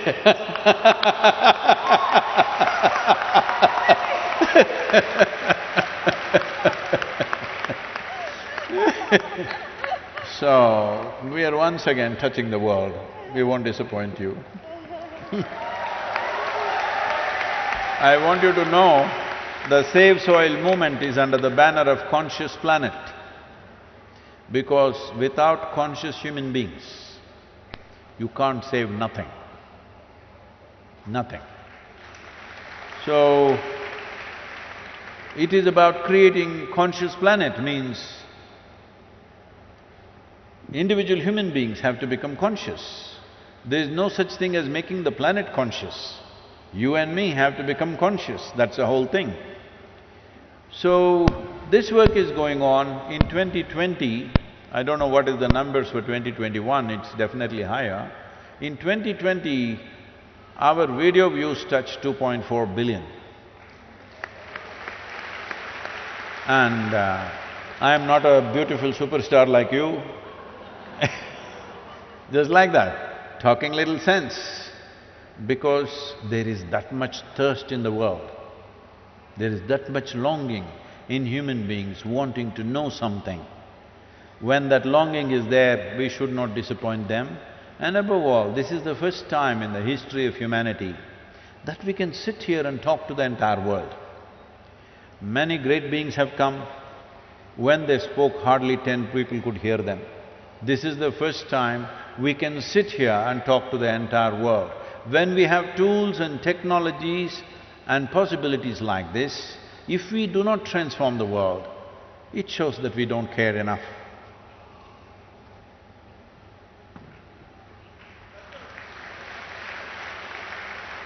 Namaskaram. Hello sir, hello sir, hello ma'am. So my question to you is, what on an individual level can… Ask her also, huh? Yeah, I think it's for both of you, sir, Okay. ma'am. So, what on an individual level can I contribute to make a difference and to save soil? Like, what is the basic contribution can I make as an individual? Because I'm not like a great person like you or ma'am. So, like a common man, what can I do? A small thing to save soil. See, please. One thing is, you being a common man is a lie. First thing, you're not a man. Another thing is, you're not common. I don't see anybody else like you, so you're not common. I know in your life, within yourself, you're very special for your own life, isn't it? Hello? Let's be straight about this. Within your own home, you are a very special person. If somebody treats you in a common way, will you take it? No. So don't use those things are said in political rallies. It's okay. There is no common man in the world. If you meet him in a private space, he's a very special guy. So don't describe yourself like that. You're doing this… I'm sorry, I'm being a little like this, because I'm using this question to prick everybody, not just you. You're doing this as to how I can do less. Because everybody says, Sadhguru, but I am only human. Arey, being a human means being on top of the world. Of all the creatures on this planet, you are right on the top. Yes or no? In the evolutionary scale of things, you are on top of the world and you say, I am only human. When will you say, I am human? Because human is a great possibility, but you always refer to your humanity as a weakness. You always refer to your humanity as if it can't do anything. So now, you have a phone with you? Phone. Is it a smart one or a dumb one? Huh? Smart one, see? Then what's the problem? You have a smart companion with you, always at your beck and call. So when you have such a smart companion, that guy, you call him… you've given him a name? No, because these days people are giving names to their phones. Where is my pinky? Where is my pinky? Somebody was looking for their pinky and I said, what pinky? No, my phone, I call it pinky. It's on it written pinky. So no name for the guy. We'll call him Ramu today. Am I being too nasty? Is it okay? I call my car properly. Huh? I call my car properly. She confessed something, I'm not telling it. So, you have a powerhouse in your hands. This is a powerhouse. Just you, one person. Leave the others, just you. If you are really committed with this kind of a companion in your hand, you can touch the 4 billion people I'm talking about. You can. Will you or will you not? That's left to you. But you have the means to do it. Yes or no? You have the means to do it. Every one of you have the means to do it. Will you do it or not is the only question. I heard 27.5 voices.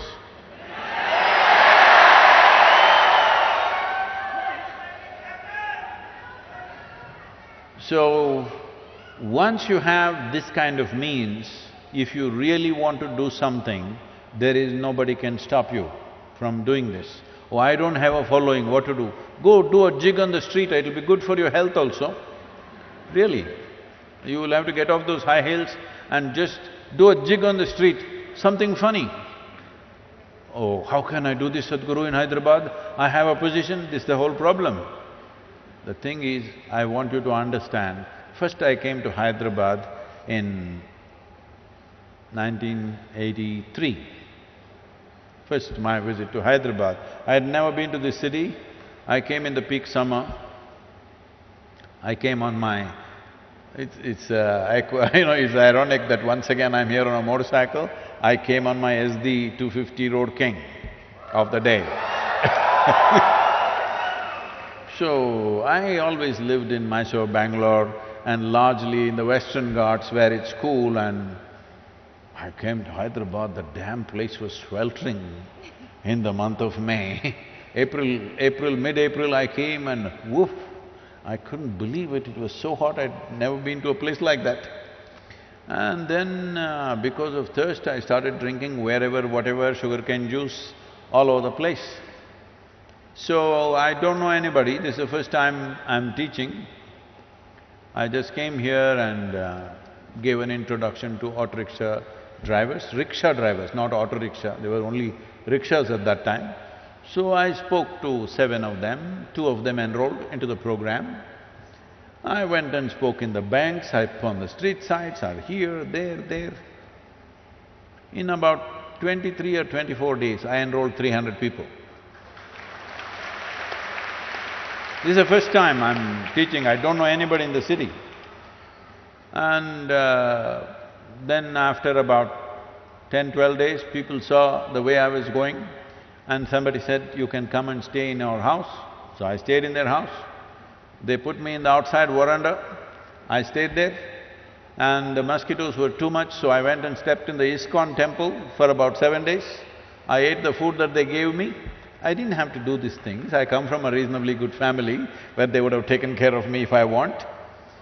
But this is the way it was done, then I caught some infection because drinking all kinds of things all over the place. So I was running temperature, but I was still going on giving introductions. There was one hotel called Taj Mahal, is it still there? What is that? Chikkarpalli, yeah? What is that? What is that? That old railway station. What?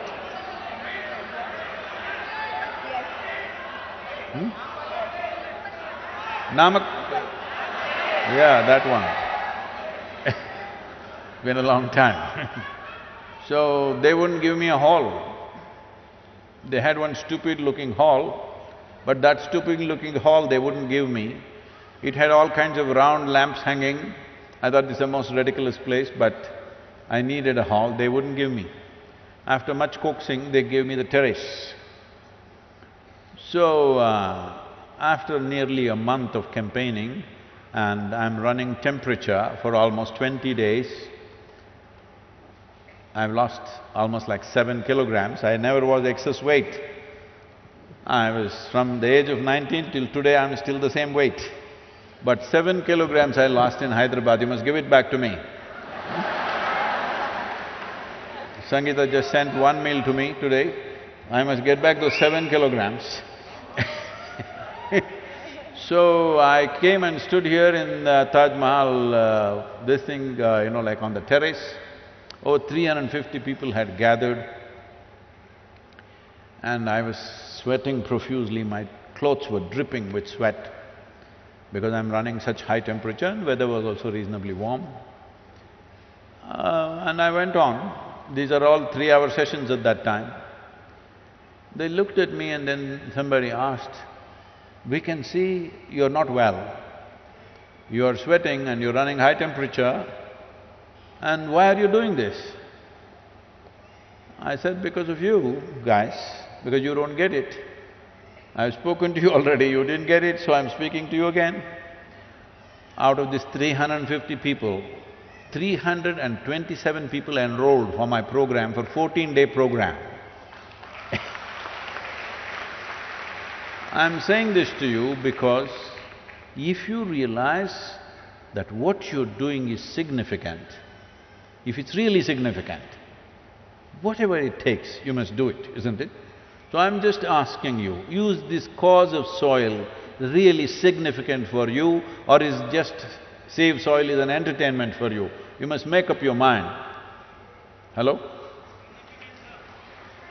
Is it significant for you? If it's significant, you must just make it happen. What does it take? I don't know what it takes, whatever the hell it takes. If it's significant, you must make it happen. Yes, I was doing, but you know one volunteer, what he said, "Sadhguru, I just came to touch your feet. He pushed me, Sadhguru, I'm not coming anymore." Arre! Every day I have people like this. People come to me, it's a volunteer organization, over 17 million volunteers. And no, don't clap, because volunteer organization means nobody knows what the hell to do. Everybody is enthusiastic, but nobody knows… like I said, when I'm riding, they're super enthusiastic, they're coming and pulling my leg like this. They're enthusiastic, they're very wonderful people, but they don't know what to do. How to manage them and get work done efficiently. You come to any of our events, not one event ever fails. In the last 35, 40 years, not a single event.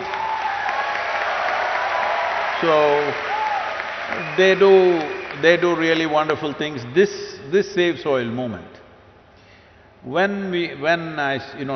did not speak to our volunteers, including… nobody in Isha was spoken to till 3rd of January. I started this Conscious Planet Foundation in United States 2 years ago. I've been working with just 8 people, trying to figure out a few things. Only on 3rd January, I called about 15, 20 core volunteers in the ashram and told them, we're going to do this international. So, there is no time, let's do it in 2023. How can we do it in March 21st? Just 2.5 months, not possible. I said, this is 2022, it's happening. Then some of the people, even in the core group, started saying, no, Isha cannot do this. These are all volunteers, how can they do this? There's so many complexities. Going through 27 countries through borders, you don't know how many complexities are there. Because of the war, the route changed 3 times. And because of this extra 1,700–1,800 kilometers we did, which we had to accommodate in the existing schedule which was there, all this seamlessly, our volunteers, without a single hitch till this moment.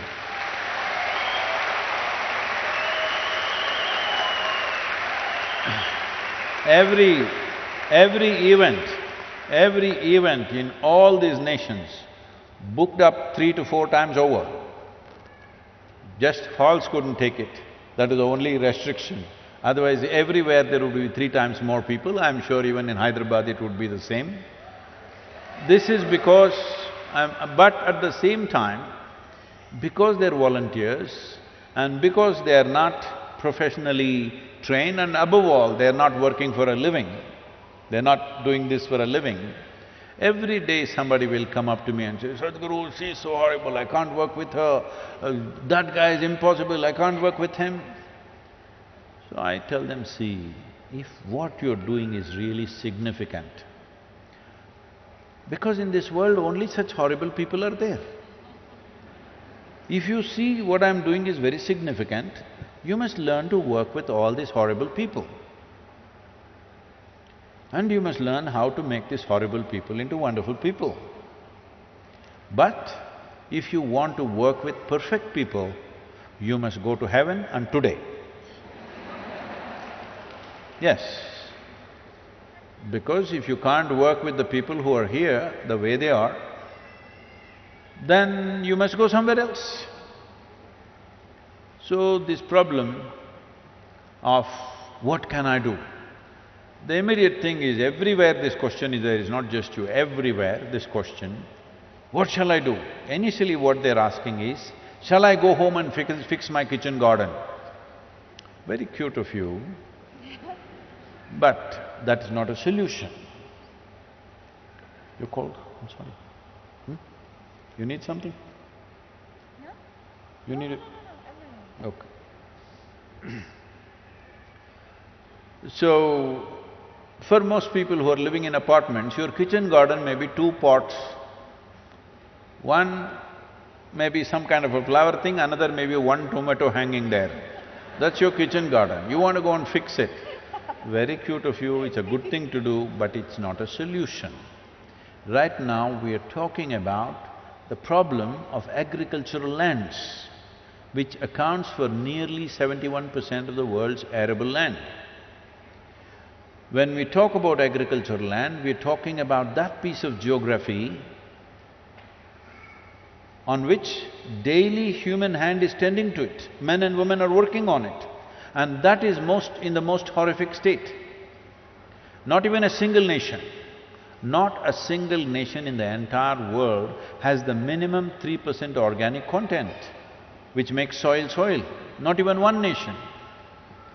So this has happened for whatever reasons, let me not go into the technicalities of it, but the important thing is, you must understand, when we are facing a problem of this magnitude, where scientists are talking about soil extinction.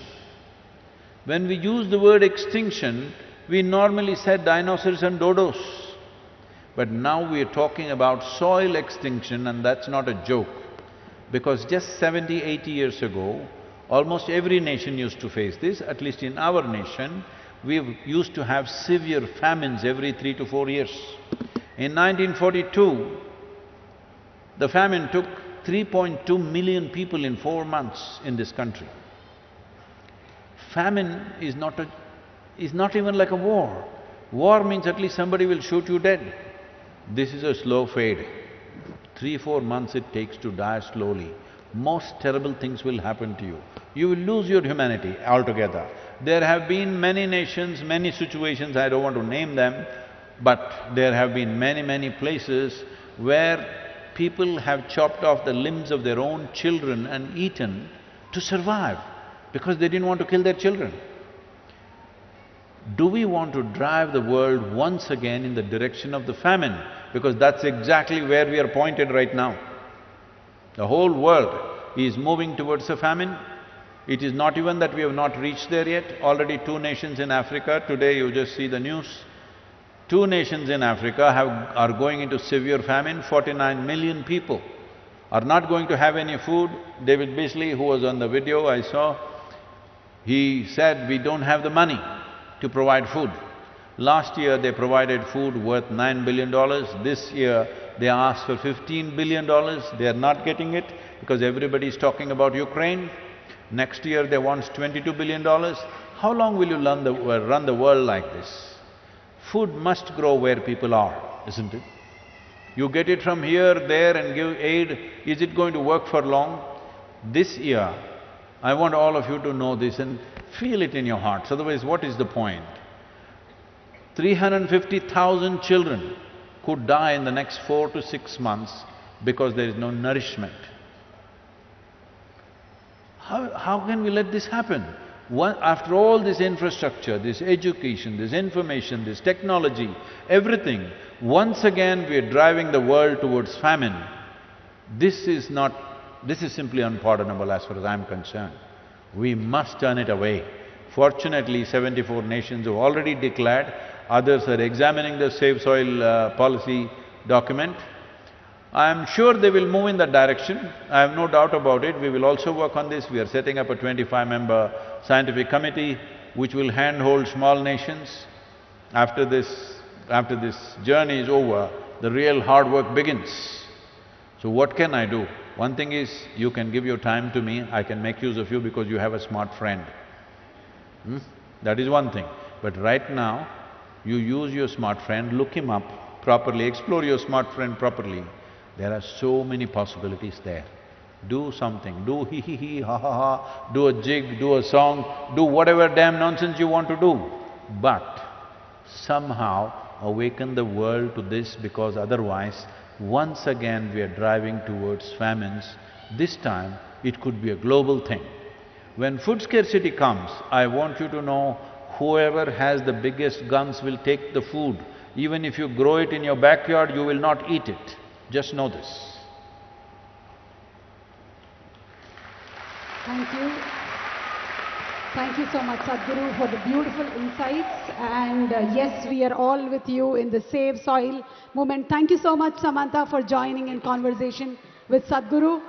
And I spoke very harshly in the last answer. I want to say something nice. Ask a nice question to somebody, a fun question. The last question, please. Okay, anyway, we can take somebody across anything only if they are willing. Willingness means, let me tell you, this happened. Wait, if I have to tell you a story, you must be in the right mode. When I say once upon a time, you must say ha ha. Hello? Once upon a time. Shankar and Pillai had 3 boys.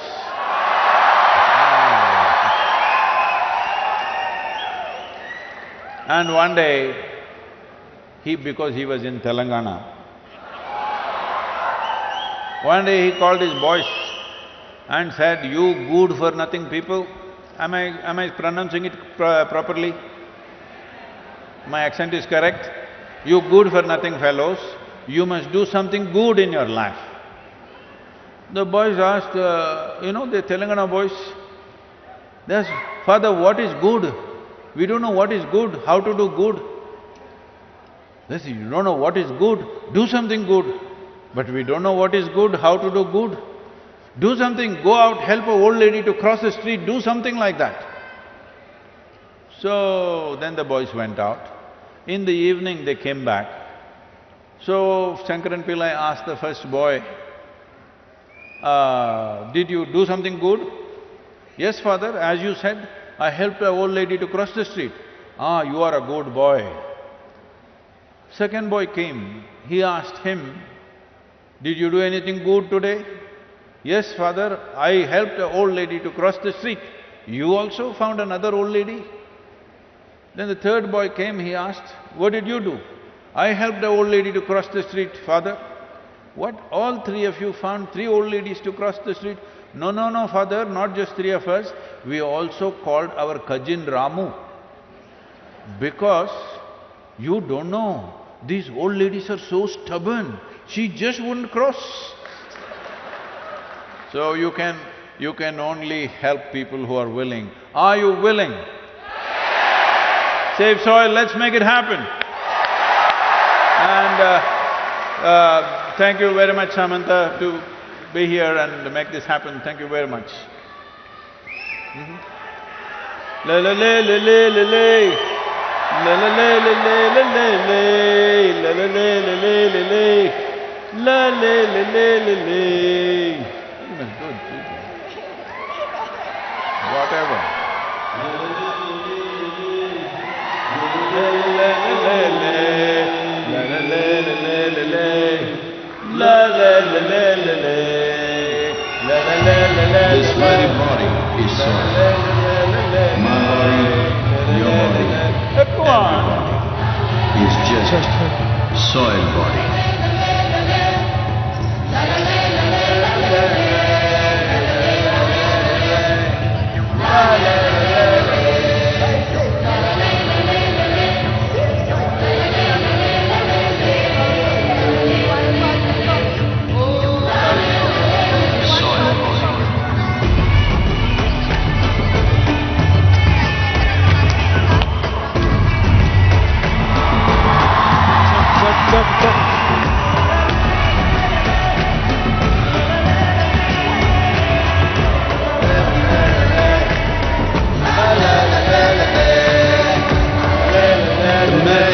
Soil is, it turns death into life.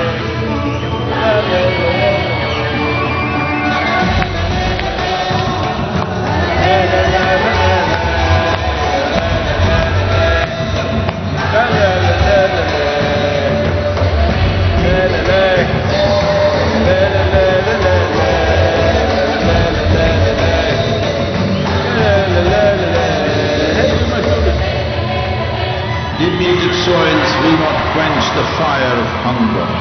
Unquenched hunger can burn the very world. This is a generational responsibility. Save soil. Let's make it happen.